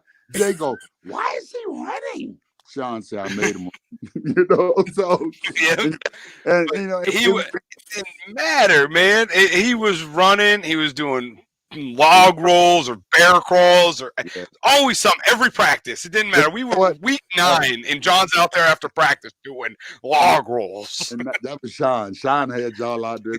Practice is over. I was in my car. I'm smoking a cigar. I'm listening to some good R&B, and I hear up, down, up. You know?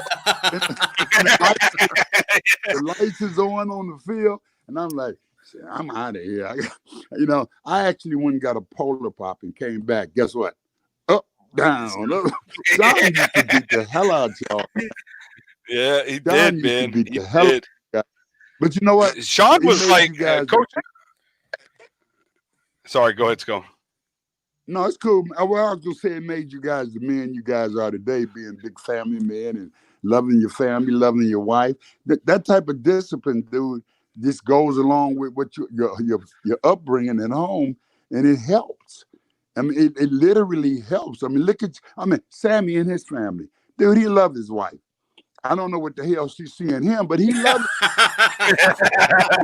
I think she lost the bet. I'll keep it real. Lost the bet. But you understand what I'm saying, Tom? Y'all's families, dude, and I commend you guys for that, dude, because it's, the word family is far-fetched in this day and age like it used to be when I was growing up. And to see you young men have families, including my son, Casey, listening, I ain't gonna leave his little ass out. You guys are great fathers. You guys are great men. You guys got your head on right. Y'all ain't out there taking no damn meth, on the corner drinking no wine. Well, I hope y'all ain't drinking wine.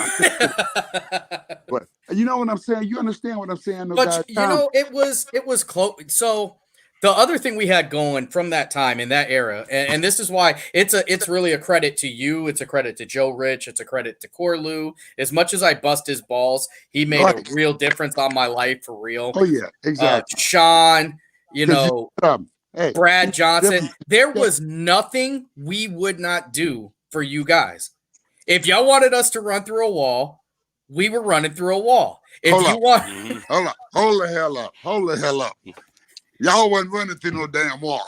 Let me tell you why.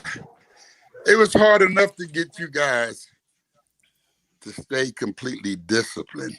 So hard. Only time y'all was disciplined is when we lined up in the beginning and the coach was just walking down the line. When we started hitting our shoulder pad, that dumb shit we used to do. That's the only time y'all was cool. Not really, no. You guys do it. I'm just bullshit. You know what I mean? You guys are great guys, man. Like I say, my grandkids, I got 11 grandkids, and trust me, I've had a couple of them watching this show with me, and I actually sit down there and brag about, hey, that's a couple of my football players. You understand? Yep. And I'm doing this to my grandkids. Yeah, that's a couple of Papa's football players. And they think it's cool as hell because Papa football players is on the radio, is on TV. and then I kill him with this. You see that white guy over there with the big head? That's Unc's roommate. Because they call Marky Unc. That's it. That's Unc's roommate. Dude, it's cool, man. And my kids love it. I love y'all show. My kids love your show. The bully love y'all show. Hey, I got the bully. He's on every time. I got his phone number in Florida too, dude. I'm gonna give it to you, Sammy, so you can call his ass up. Cause he's called into the show. He's called into our show. He trying to get airtime. And absolutely just beating the sack. Busted balls from the time he gets started. Yeah. No, but it was. But, different. I don't know. It was different. It was a different. It was different altogether at that time. We had the team. The team really listened to you guys, even though y'all didn't think we did. We had some good kids, man. And even the knuckleheads that Right. we did have on there were nothing compared to the new knuckleheads. Our knuckleheads then were, people, I can remember. So Machine Gun Mike Hassett, everybody always used to say, especially at the end of practice when everybody was tired and didn't want to hear him talking shit, he would be like, HUSTLE up, HUSTLE up, HUSTLE up. And Derek Jordan, we're going in after a just god awful practice. You guys are killing us that day. It was 2-a-days. And he goes, HUSTLE up. And he said, why don't you HUSTLE shut the fuck up? That's what And you everybody turned around like this and just stopped dead in their tracks and were like, oh, he's gonna die. And Mike- that's the most log rolls I've ever seen somebody do in my entire life. Oh, he got his ass. But you guys, hey, you guys were all disciplined. Let me tell you something. We had fun. We had fun. Yeah. I mean, we had practice. We got better. We became better men, and we laughed. And see, that's the there. We enjoyed what we were doing, and we laughed. You look at these little boys, these football players now. Number one, they all spell team with an I. Everybody want to be the damn star. Look here, when Josh Cooper was running 80 yards or Jamel Spice getting 5 touchdowns, nobody bitched. Because all we Everybody wanted to do was the win. game. We That's won. it. We just wanted to win. We won. Championship football came through. You had to cut your teeth at Gennari. It didn't matter what school you were, because we were the best team in the county at all times. Yeah, we were. Yeah, we were. Yeah, we were. Hey, the coaches used to go to a certain restaurant in town, and if Sconey was there, they ate free, because I'd go in there with a little sorry ass story, and and then I'd get the meal, and I'd tell them, "Okay, boys, sit down." But we would go there, and it was after the game, and to hear them guys praise you guys, which they wouldn't do it in your face or in your presence. That kind of made me feel pretty good. Don't get me wrong, I don't say he praised you two guys. But to praise the football players, and it was always Corlew, Kearney, me, Donnie Vicenzo. Don't forget the big God Bopper. bless Bopper. Big I was going to bring him up in a little bit, but yeah. Bless Bopper. He was very influential in everything we did. Everything. Sure did. Don't forget the Bopper, man. Never, Even never. Brian selling damn cars. Yeah, I love Bopper, man. Bopper was a man. My memories of him, he used to give out $5 bills to just about everybody walking out of the locker room, just so they can go to McDonald's, get something to eat after the game, whatever it was. Man, that Bopper was the man. Donnie Vincenzo treated every football player he met like they were his son. And it was so great. Every game day on Friday, he'd come to my house. He'd be like, "What up, dog?" I'd be like, "What up, dog?" Popping his shirt too. Like, "What up, dog?" Always popping that shirt. Hey, I'd be like, "What up, dog? What up, Bob?" He say, "Let's go get something to eat so we can get ready for the night." Bob, Listen, it's 7:00 in the damn morning. Those two together. Now you want to listen. You talk about this wild group right here. This group of knuckleheads. You and Bopper were nothing but trouble. When y'all two were together, I said, "Oh, there's some shit going on today." Let's just say me and Bopper were happy. And we did happy things. And if people didn't like us, we didn't give a damn. But he was very influential. And not only the building of the new Lakeside as far as helping us out with equipment and shirts and sponsorships and things like that, but just like you say, Ryan, being a friend, Sammy, being a friend of you guys, man. Because a lot of our football players needed a friend. I'm sorry. I have gone on record, and these guys can attest to this numerous times.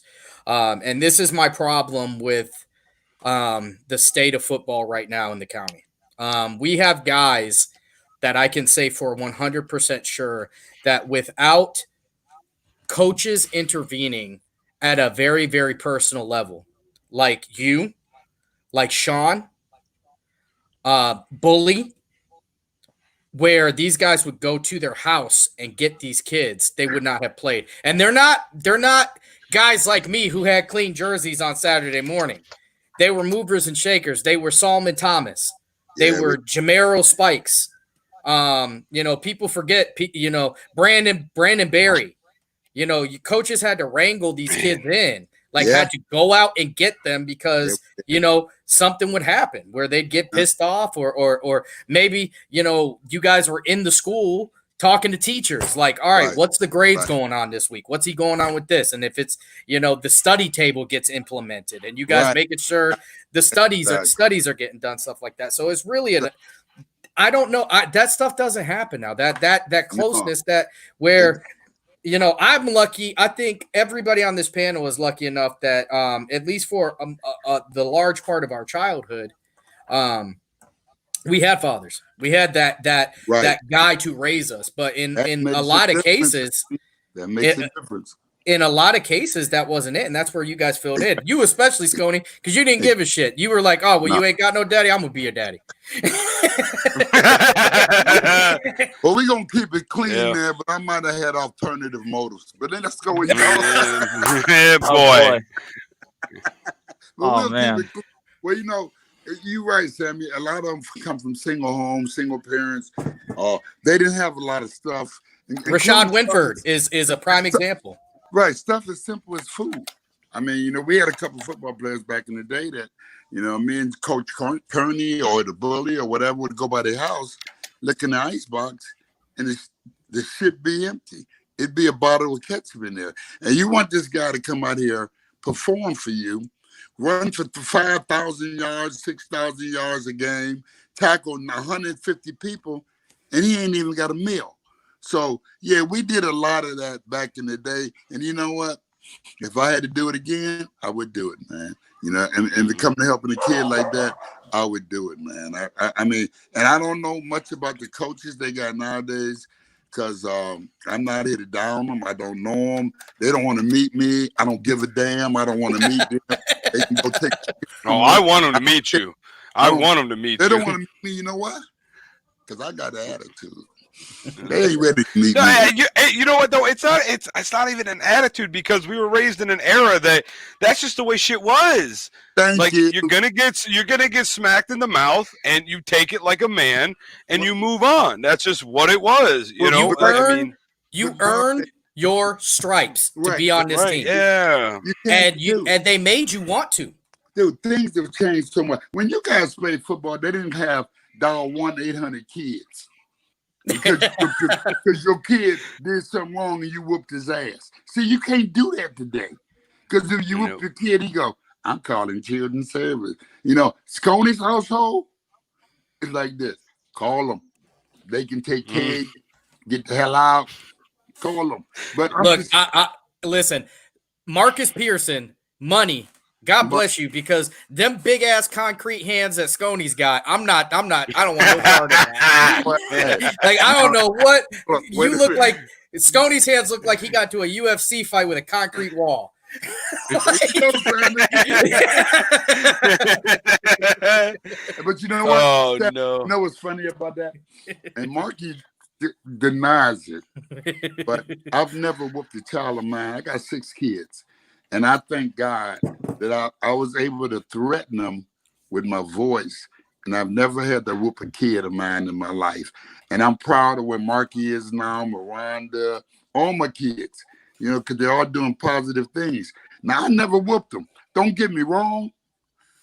In the day and age, if I wasn't so screwed up physically, I'd have whooped Marky's ass. I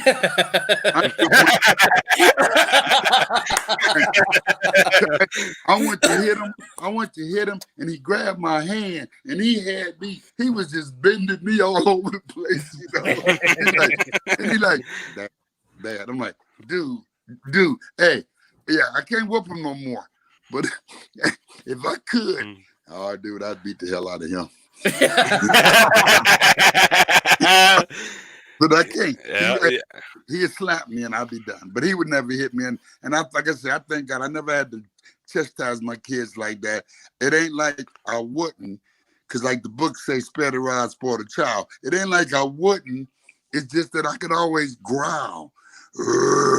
And they would straighten up, at least in my face. They probably get behind my back and go, Daddy retarded. Because that's what they do now. Yeah. I never had to. I mean, having kids now, man, I try to do the same thing. Like, I don't do anything I don't have to, but I'll look at him. I got to look that he knows, like, you got two options, mine or mine. It's up to you. Go ahead. Hey, listen, I learned. Sammy's baby is bullshit. I'm stopping you, Sammy. He is infatuated with that baby. That is his pride. Don't get me wrong. God bless you. But hold up. If that baby ever get a whooping, I'm putting it in the paper. Listen, I learned. I got to learn from the great Julito about. Listen, that's a real father. You really ain't got to do too much, but just look sometimes. Look. Yep. That's it, man. Hey, I got that look many times in my life. Many times. Once you've got that look down, and they're like, "Oh no, this ain't even worth it," then you're winning. You are absolutely winning. Hey, Tom, did you get a whoopings when you was a baby? My father is a fantastic man, and if I didn't have him, I don't know where I'd be in life. I don't know if I'd be a good dad. I'd like to think I'm a good dad. I will never forget. I will never forget. I was 16 years old. I came home from school, and my dad was friends with a lot of teachers. And one teacher, Mr. Brandenberry, he was my science teacher. Todd Brandenberry. He was my science teacher. And my mom wasn't home. And I came in, I sat down, I started doing my homework, and my dad comes up to me and he says, "Hey, what the F is going on in Brandenberry's class? I heard that you got a C on a test." And I was like, yeah, it was tough. I kind of dropped the ball there. He was like, "All right, well, you got to get better." And I was like, "Yeah, I know." And then he walked away and he was like, "Or you can just be a effing idiot your entire life." And I said something smart. I don't remember what I said. Because my father took my head, grabbed the back of my head, and slammed it onto the table, and I blacked out. I blacked out, and I woke up, and my nose was bleeding, and my dad's standing over me, and he's like, "Say some smart shit again. Just do it. Just do it." And never again. My father, I have a healthy fear and respect for him, but like with my son, that kid can go wrong. No wrong. Oh, that's right. Oh my God. Oh my God. I'll tell you, my mother. So my old man passed away when I was like 12 years old, somewhere in that ballpark area. But so my mother played the role of both. But she had this horseshit line that no matter what, and Sammy knows it because he heard it many times. Yes. We'd be leaving. I would be like, "Mom, I'm going out with Sammy and John and the crew, whatever you want to call it." She'd go, "I don't want no baloney. You get arrested. Don't call me. I ain't bailing your ass out." She would tell me. It didn't matter what day of week it was. No, she would, and I believed it too the whole time. I was like, "Man, if I go to jail tonight, oh man, I'm not calling my mom." I'll tell you that. Because she would leave me hanging. What would have been the reason for you to go to jail? I'm just curious.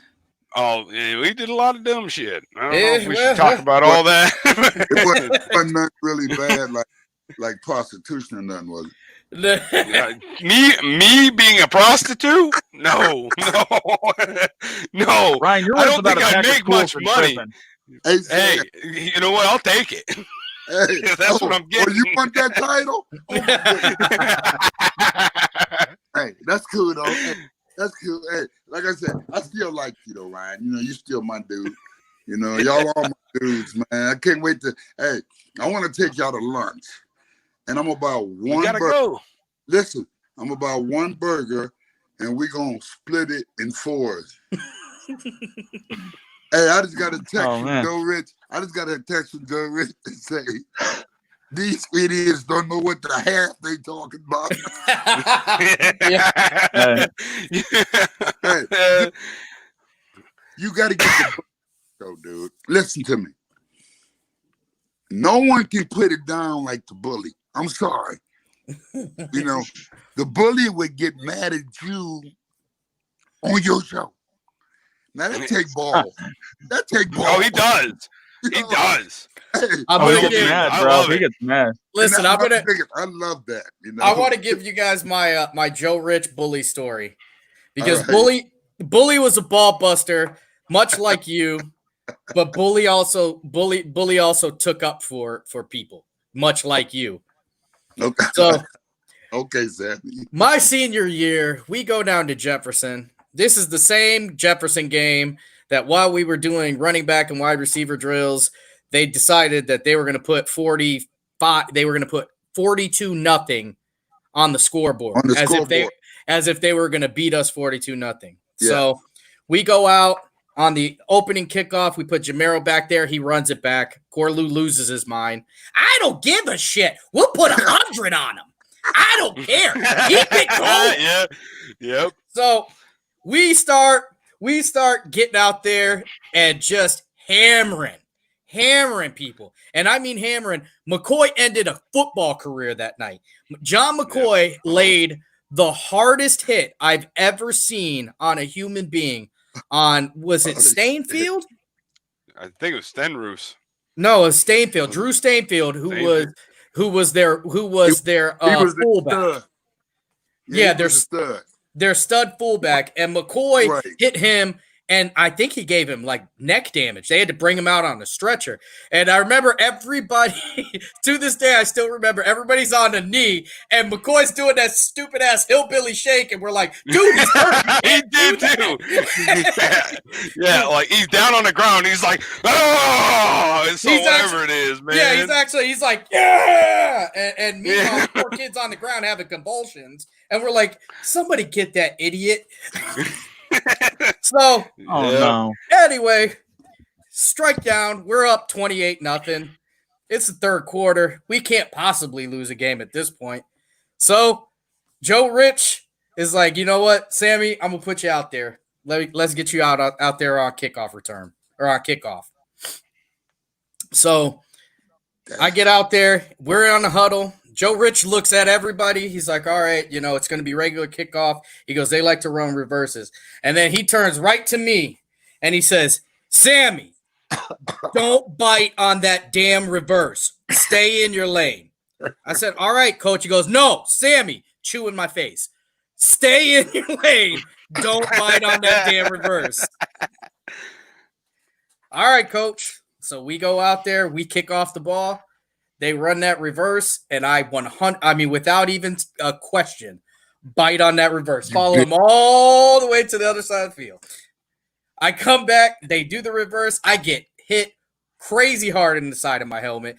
And I'm like, shit, I'm going to get in trouble. So I get up. I try to run, act like so maybe nobody will see it. I get hit again, taken out. So they return it about 45 yards. I wait till I hear the whistle. Then I get up. I get hit again. We end up getting a 15-yard penalty on Jefferson for a late hit on us because they were playing dirty by that time. But I looked over there, and I saw Joe Rich with so much chew in his mustache from him saying a certain word that starts with the F. Yeah, I didn't even walk to him. I just walked clear to the other side of the sideline because I knew he was about went to the Jefferson bench. He might have killed me. He might have killed me that day. Damn you in the locker room. Hey, when that chew getting Bully's mustache, I walk away from it. No, I ain't doing it. It ain't gonna go well for you. It ain't gonna go well for you. He used to look at me sometimes, and I thought we was cool. Sometimes he was scared of shit out of me. And I used to say to myself, I used to tell my wife, do I need to start taking my piece to the game? Why? What's wrong, baby? I say, he just look at me weird, so intense. And I tell you what, I have never seen nobody more intense in a game than the Bully. I mean, he was in the game. I mean, Corey Lou was just a damn fool. All he did was holler at everybody. But if you'd have hollered back, he would have cried. But wasn't nobody hollering back at the bully. And No. I mean, I remember one time against Edgewood, me and John tackled the same guy, and John hit a nerve in my arm or something, made it go numb. My left arm's numb, and I'm yelling at Coach Rich. I can't feel my arm. He said, "Get the hell back in there!" And I'm like, "I can't feel my arm, man." Like, That was an early onset heart attack. Right? That was an early onset heart attack. No, I was no.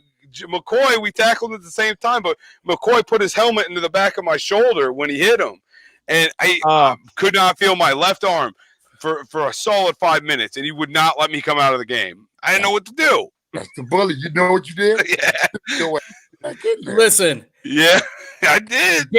Derek Jordan fell on the outside of my ankle during practice one day, and I sprayed my ankle real bad, and I screamed when it happened.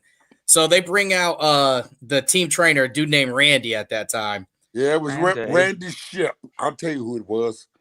Yeah. So he comes out there practice. He looks at my ankle and he's like, "Yeah, it's not broke, it's sprained." And Scotty looks at me and he goes, "Last time I heard somebody scream like that was the first time I got with a woman." Yeah. Yeah. Oh no. Bird call. Oh no. Yeah. Yep. He All said, "Go in the locker room, Sammy. They'll tape it up for you. You're fine." Hey, Tom, you should have been, dude. You missed the party, man. Every day. I did. As hard as practice, as many F-bombs might have got thrown out or bear claws or whatever, dude, we had fun. We had, it sounds like a blast, man. we had times when we all got along. Oh, a few times. Not a lot, but we had a few times. I'll tell you, after that Jefferson game, we all got along. Yeah, We put 44 on them boys. Hey, I'll tell you, from 02 to then, Jefferson always put it, and didn't put it on us, but made it close. But I'll tell you what, our senior year wasn't nothing close. Hey, dude, I gotta put it out there. they made it close, but see, close only counts in horseshoes, boys. I told y'all that a long time ago. So when somebody says, "I was almost there," no, dog, you wasn't. The only team that always seemed to have our number, and they beat us twice actually during our tenure, was Conneaut. Freaking Conneaut. It was a Super Bowl, man. Coach Ken Perry. You know what? And we would always go in there cocky to that ragged ass field, and we would be cocky, and they would spank us, man. And hold up, the coaches after the game, though, dude. You know, it's like Corey Lewis throwing up because he's sick. You know, Tallback is trying to get stacked. Him and Angelich. Come on, guys. You know, we can do this, guys. Because, you know, Tallback, we had Tallback and Brad Johnson, Scott Angelich, Mike Hassett. Put it this way, we had a group of guys that I would have never been around in my life. And I'm glad to know them. I'm glad to meet them. Do I want to break bread with them? No, dude. Because I'm just different. They ain't hard enough.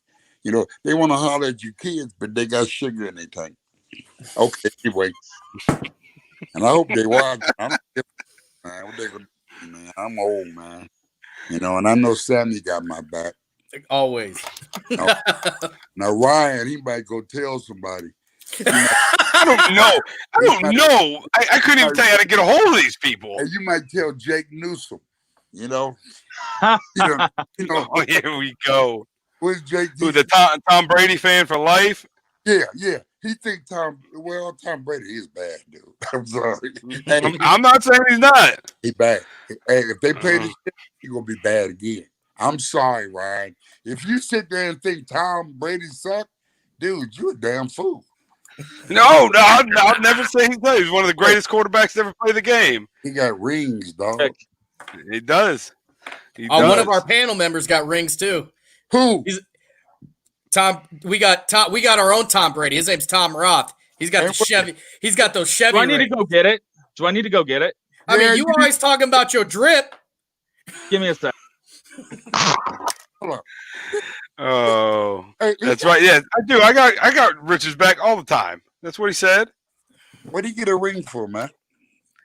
Selling He's like- cars. Yeah, he's like the salesman of He got a damn con man ring, huh? yeah, the number one con man. Number one con man. Oh, Con man. I respect the guy. The drip is too hard in here. Oh, but I'm gonna have to get it resized. Tom, look here, dude. No disrespect to you. They screwed you, dog. hey, that's 10 karat gold, baby. That's what? That's 10 karat. That's 10 karat gold. They say. I don't know. I don't know what that 10 means. karat, dude. My toilet seat is 10 karat gold. Hey, There's Tony. then you're sitting on a throne, baby. I am. I feel like a king. I do. Do you have a bidet? I've had some. Do you have a bidet? Hey, listen, I had some good times in my gold toilet seat. Well, what you Oh, get hell that, yeah. being a con man? Well, selling That's in the business. That's in the business. That's the Business easiest way to what? say it. Business or what? BS? Business is selling cars, baby. Selling with BS. integrity. BS. Hold on. BS. You know what, Tom? What dealership you work at? Because I want to get my wife a new. Well, I want to get her a new car. She got a 2019, but I want to get her a new car. Or I got a rack where it ain't raggedy, but I still drive a Lincoln. You know, I don't know. Yeah, Lincoln, baby. Well, you Hey, I'm at Classic in Madison. Chevy In Buick Madison? GMC. Chevy Buick GMC. really? Yeah. Buick. Dude, I don't want none of them. I'll sell you anything, man. I'll sell you anything. I'll go sell you a caddy, Scony. Can you get cars from the Classic lot up in Mena? Absolutely. All day. Because the general sales manager for the Cadillac company is one of my boys. I'm just Oh, curious. yeah? Yeah, I'm Yeah. finna get my wife a new caddy, dude. I got you. You Yeah. can't go wrong with a caddy. I'll tell you that. Well, I Hit me got up. my Lincoln is good. You know what? You guys sound just like two damn car salesmen. Savvy. Hey, you can't. Only one I love talking Cadillacs. That was one of my first cars when I was a Listen. kid. I'm surrounded by them. Hey, Sammy, me and you, we drive hoopties, right? These guys Oh got no! No, let me show you what I drive every day, Scone. Hold on. Nope. I love it. Let me see if I can get the image. Hold on. Every day I drive this car. I love it, but my wife loves it too. But where you buy it hold from? on. Here it is. Where you buy it from? What's that? 97 Jeep Wrangler. Hey, no, you just got a new one. I just saw it on Facebook. Right. Yeah, that's Isn't the that new vehicle that got That's you the killed by new one. T-Rex in That Jurassic That is Park? the new hoop, baby. That's the new hoop. Dude, you ain't got no. My wife drive a new Jeep. You ain't got no new hoop. You know, my wife drive a new Jeep out of Erie, Pennsylvania. Because don't get me started. Y'all wouldn't sell me one. This is my hoop. Hey, Here we go. y'all would sell me one up there at y'all's dealership. I had to go all the way across state lines to get one. State You gotta be lines. careful when you cross state lines these days, man. It gets Hold on. intense. Hey, Tom. And I got what they sell. Yeah, Yeah. my man. Yep. Hey, All right, my real man. quick. So we only have not a little bit of time. We do run over, but I do Hey, want. Phil, We had a couple more questions for you, Scone. Listen, Yeah, I got one. I got one big but we question can for you. listen. We can go over as long as the hell y'all want to. All you gotta do is have kahunas to do it. I got one question. I got one more coaching question for you, Scone. Hold on. Okay, don't stutter. Come on. So so you coached obviously for a while. Who was the most underrated player you coached? Or saw coached? Well, that's a hard question because we never really had too many overachievers, and we never. I'm not talking about the main brass. You know, the guys that carried the workload. You know what? It's gonna have to be Sammy. It's gonna have to be Sammy Torres. I wish Jay Corlew was watching this. He was that time too. I just because y'all remember him as a little kid. because he's the same size now he was in the 6th, 7th grade. And Mark's like, Dad, I'm 5'3". Get the hell out of here. You 5'1". Who? All right, so one more good one, and I think so. Out of all the years you've coached, what team would you say was the best team that you ever coached? If you had to pick one, I have to. If you could, you know, I have to go ahead. I'm sorry. wide receiver tandem with Elijah and Bob and Rashad. Rashad. Yeah, that's probably the best one. I can't give you the year, but I think it's 03. Sounds like 03. Yeah, we had Jamerl in the backfield. And I think Jehola might have got a little stint in there. And yeah, I'd have to say Smoke was the quarterback there. Hey, put it this way. It's the year we went to the playoffs. Do you guys remember we went to the playoffs because of a technicality? Yeah, we did. Which I don't give a damn. And we got our head handed to us. But we you know, that year, whatever that year was, that was probably the best team, the most cocky players. Oh my God, it was that true? Yeah, I mean, we had some people that walked around and didn't think they doodle stink, but that was the best years. And you know the sad part about it? That's when Corlew was the head coach, and poor Corlew, he ain't been the same since, man. Since that year, Corlew ain't been the same since, man. Can we just have a moment? That was the year. Yeah, I was going to say. That is the year we lost to Conneaut on a freaking hook and ladder. On a hook and ladder. They ran a hook and ladder at the end of the game and scored and beat us. Had we beat them, we would have been 9-1. And instead of going to meet them damn Menor Cardinals, we were going to go to Solon. Dude, but you know what? That's like the best of two evils, because Solon was a pretty nice football. Dude, we wasn't the caliber of a D1. We just had, don't forget, D1, D2, that demeaned the amount of men in your school, the amount of athletes. So if Menor was the big... Listen, Joe Rich just hit a absolute home run on why we got our ass handed to us in that. Why is that? Because I can't see that. Because our defense, we ran a 4-4 defense all year, and we tried to install a 3-4 in 1 week's time.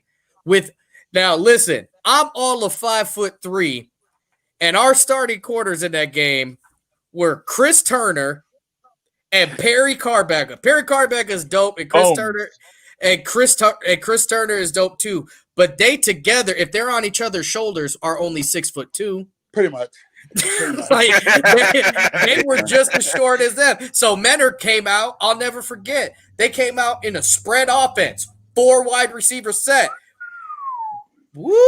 Tom Abbott threw for about 400 yards in the first half. It was ugly. It was ugly. And you know what? Tallback was steady over there running that defense.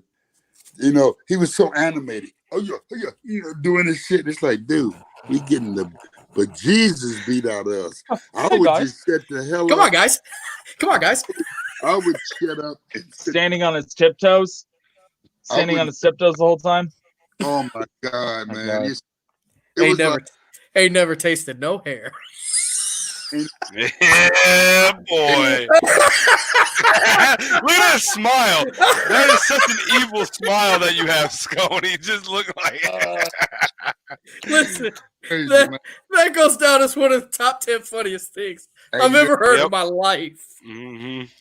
Hey, when you get hit hard, you taste hair.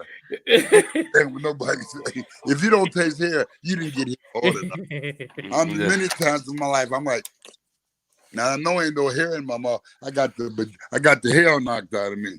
It could have been falling off the monkey bars in the playground. I got that hair knocked out of me though. But that's cool though. But hey, guys, I think what you guys are doing is really great. I mean, if people can't enjoy y'all's entertainment, they can go screw themselves, man. I mean that. Stuff to talk about what y'all doing. Yeah, blame Sconey. But the people that got negative vibes about what y'all doing, even the ones that go, well, he don't know what he's saying. Guess what? They sitting their ass at home watching you. Call a keyboard warrior. Yes, if they weren't watching you, they wouldn't know what you said. So, hey, guys, keep doing what y'all doing. Hey, sky's the limit. Like I said, Sammy, I definitely want to talk to you about that personal matter. See if I can do to help you guys out, dude, because I like what y'all doing. Nice. I really do. I like what you're doing, and I ain't trying to get on the show. Well, only request I got is I want the bully on the show. We'll get him on. I need a good ass. Yeah, we'll get him on. I need a good ass laugh, dude, and I know I'm gonna laugh. We should have brought his ass on with you. Oh my god, that would have been hilarious, dude. I'd have been like, I get him in. I just got to send a message. That's it. And you know what? He's still looking because he can't go nowhere because y'all crippled and shit.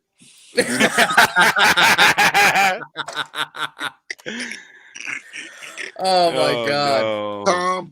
Tom, I think you destroyed it to keep these guys together because those two guys up top are loose cannons. They just like me. Ain't no telling. Hey, Tammy messing around there and start hollering some Mexican shit up on you, dude. Be careful. When you start throwing up the Mexican Puerto Rican gang sign and talking about beans and rice, which his mom makes a good dish, yes, she does. Be careful. Be careful, Tom. I'm telling you, dude. If you hear him go, I let you, Tom, just say, okay.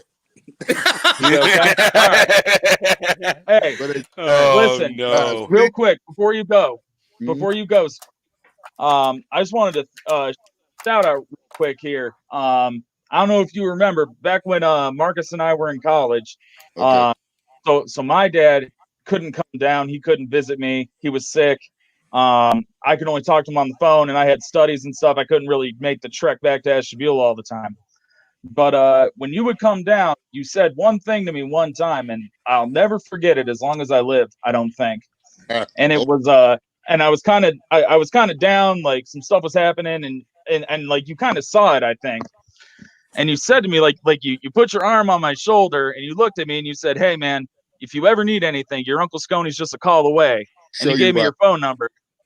And that resonated with me forever, man. Like forever. Just to know that I had another dude in my corner, because at that time it was real tough, not living at home no more, not being with my dad, not knowing what was happening. So I never got to thank you. So I felt this is a good medium. Thank you so much for that, man. Like that meant so much to me. 13. I meant it because that's just Sconey, dude. That's it. Look, Tom, don't end the show by kissing up. Nah, man, it's no kissing up. It's just real, man. It's real. It was real when I said it, and I know you appreciate it. But don't end the show by kissing up. Tell me to go pound salt, tell me something stupid so I can laugh. But no, Tom, I appreciate you too, dude. You was a good roommate for my son because you were. Well, it was like ebony and ivory, and it was like two different sides of the track. But you guys sort of mended together, which is what's wrong with the world together today, man. We don't want to mend no more. We want to all of us want to be opposites. You and money became as one. And that's what we need to do in this damn world, man. We all need to become as one. I'm not trying to be political. I am a Democrat, just in case y'all want to know. But I guess you figured that out, though, Sammy.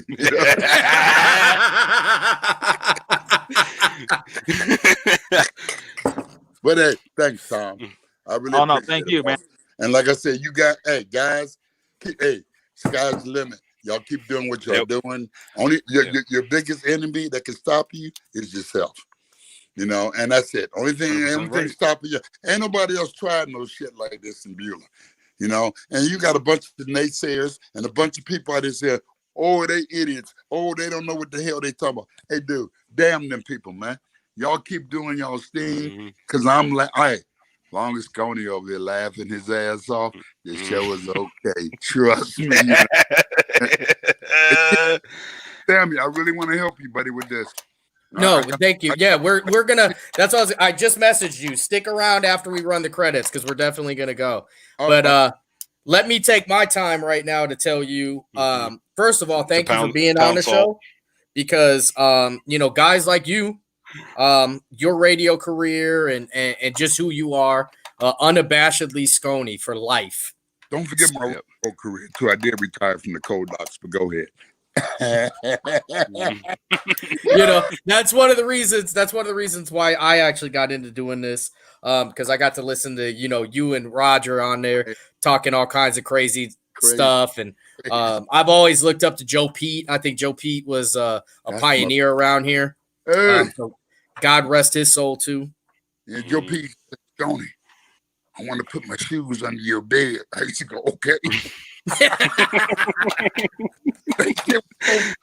I used to laugh, but yeah, dude, we appreciate it, Sammy. I mean, it's about having confidence in yourself as far as what you're saying or what you're doing, even if it's wrong. You have confidence in yourself. Damn what Joe Blow think about you or what Pete the Tramp think about you. If you guys feel positive about what you're doing and you like it, everybody else can go pound salt. Y'all just keep plugging. And like I say, anything I can do in my gift and power, I got some good people, Sammy. I got y'all. For real. Cool. Thanks again, Scone. Yeah, no problem. Change that damn theme song too. It's killing me. You don't like the theme song? I'd put a country song on. I mean, it's the word. Then I got to hear criticism from that turd next to me, man. No rap, but how about the Temptation of Just My Imagination or something? Hey, thanks, smooth R&B. Hey, thank you guys, man. And like I said, thanks for joining us, Scone. Sky's the limit, fellas. Thank you so much, Scone. Yes, all right, stick around. We'll chat here in a couple minutes. I'm gonna take you off the screen. All right, buddy. All right, Scone dog. Yeah. Real quick. Yeah, Joe Rich says he loves you. All right, and then he also said to pound salt. Hold up. He loves you. You know he what? loves you. Hey, Joe Rich, we ain't gonna have no moment like Sammy did. Kiss. We ain't going out like that, bully. But hey, that's my dude, Bully, man. He's always gonna be my dude. Long as there's air in this world, Bully gonna be my dog. It's just that simple. Oh, are you gonna take me off the damn screen or what? Yeah, I mean, I'm trying. I didn't want to interrupt you. All right, I'm removing you. You've been interrupting on the damn show. You've been up there. No, I have not. Bullshit. Take me off. Bye. Listen, I want to put a shout out to Chris Fields, who actually tuned into the show. Chris Fields, standout wide receiver for Ohio State. Thanks for watching the show. Oh, really? I did not know that. Yeah. Thank you, Chris. Awesome. Hey, thanks everybody for joining in, chiming in tonight. What a great show it was. We knew it was going to be something special when Scone gets on. You never know what he's going to say. He makes everybody laugh, and I love his attitude. It's awesome. So, but again, thank you guys, everybody, for joining. Don't forget to share, like, subscribe. We're over on YouTube. So we'll catch you guys on Friday. Ryan, I'm out, man. Sammy, I'm out. Thanks for everything, guys. I appreciate everybody. That's the time. I'm out of here. Thanks, guys. Appreciate it. All right. See y'all Friday. Wait, can I get the right button? Tuesday, dummy. We'll go there. Or Tuesday. I don't even know what day it is. I can't even hit the right button. All right, goodbye. Rebound taken by Iguodala. Iguodala to Curry, back to Iguodala, up for the layup. Oh, blocked by James. LeBron James with the rejection. Cleveland, this is for you. Come here to cleanse your soul. Yeah, 4-4 and go. That other getting old. We got Sam Ryan time. This is a sports octagon. Sports for forever and beyond. Spending with Sam Ryan time. From the puck to the glove to the pigskins high. Share all of your thoughts, just let it ride. Down the baseline in the bleachers, or you wanna get denied. Yeah, share all of your thoughts, just let it ride. 4-4 and go. Come here to cleanse your soul. Yeah, it's 4-4 and go. Come here to cleanse your soul.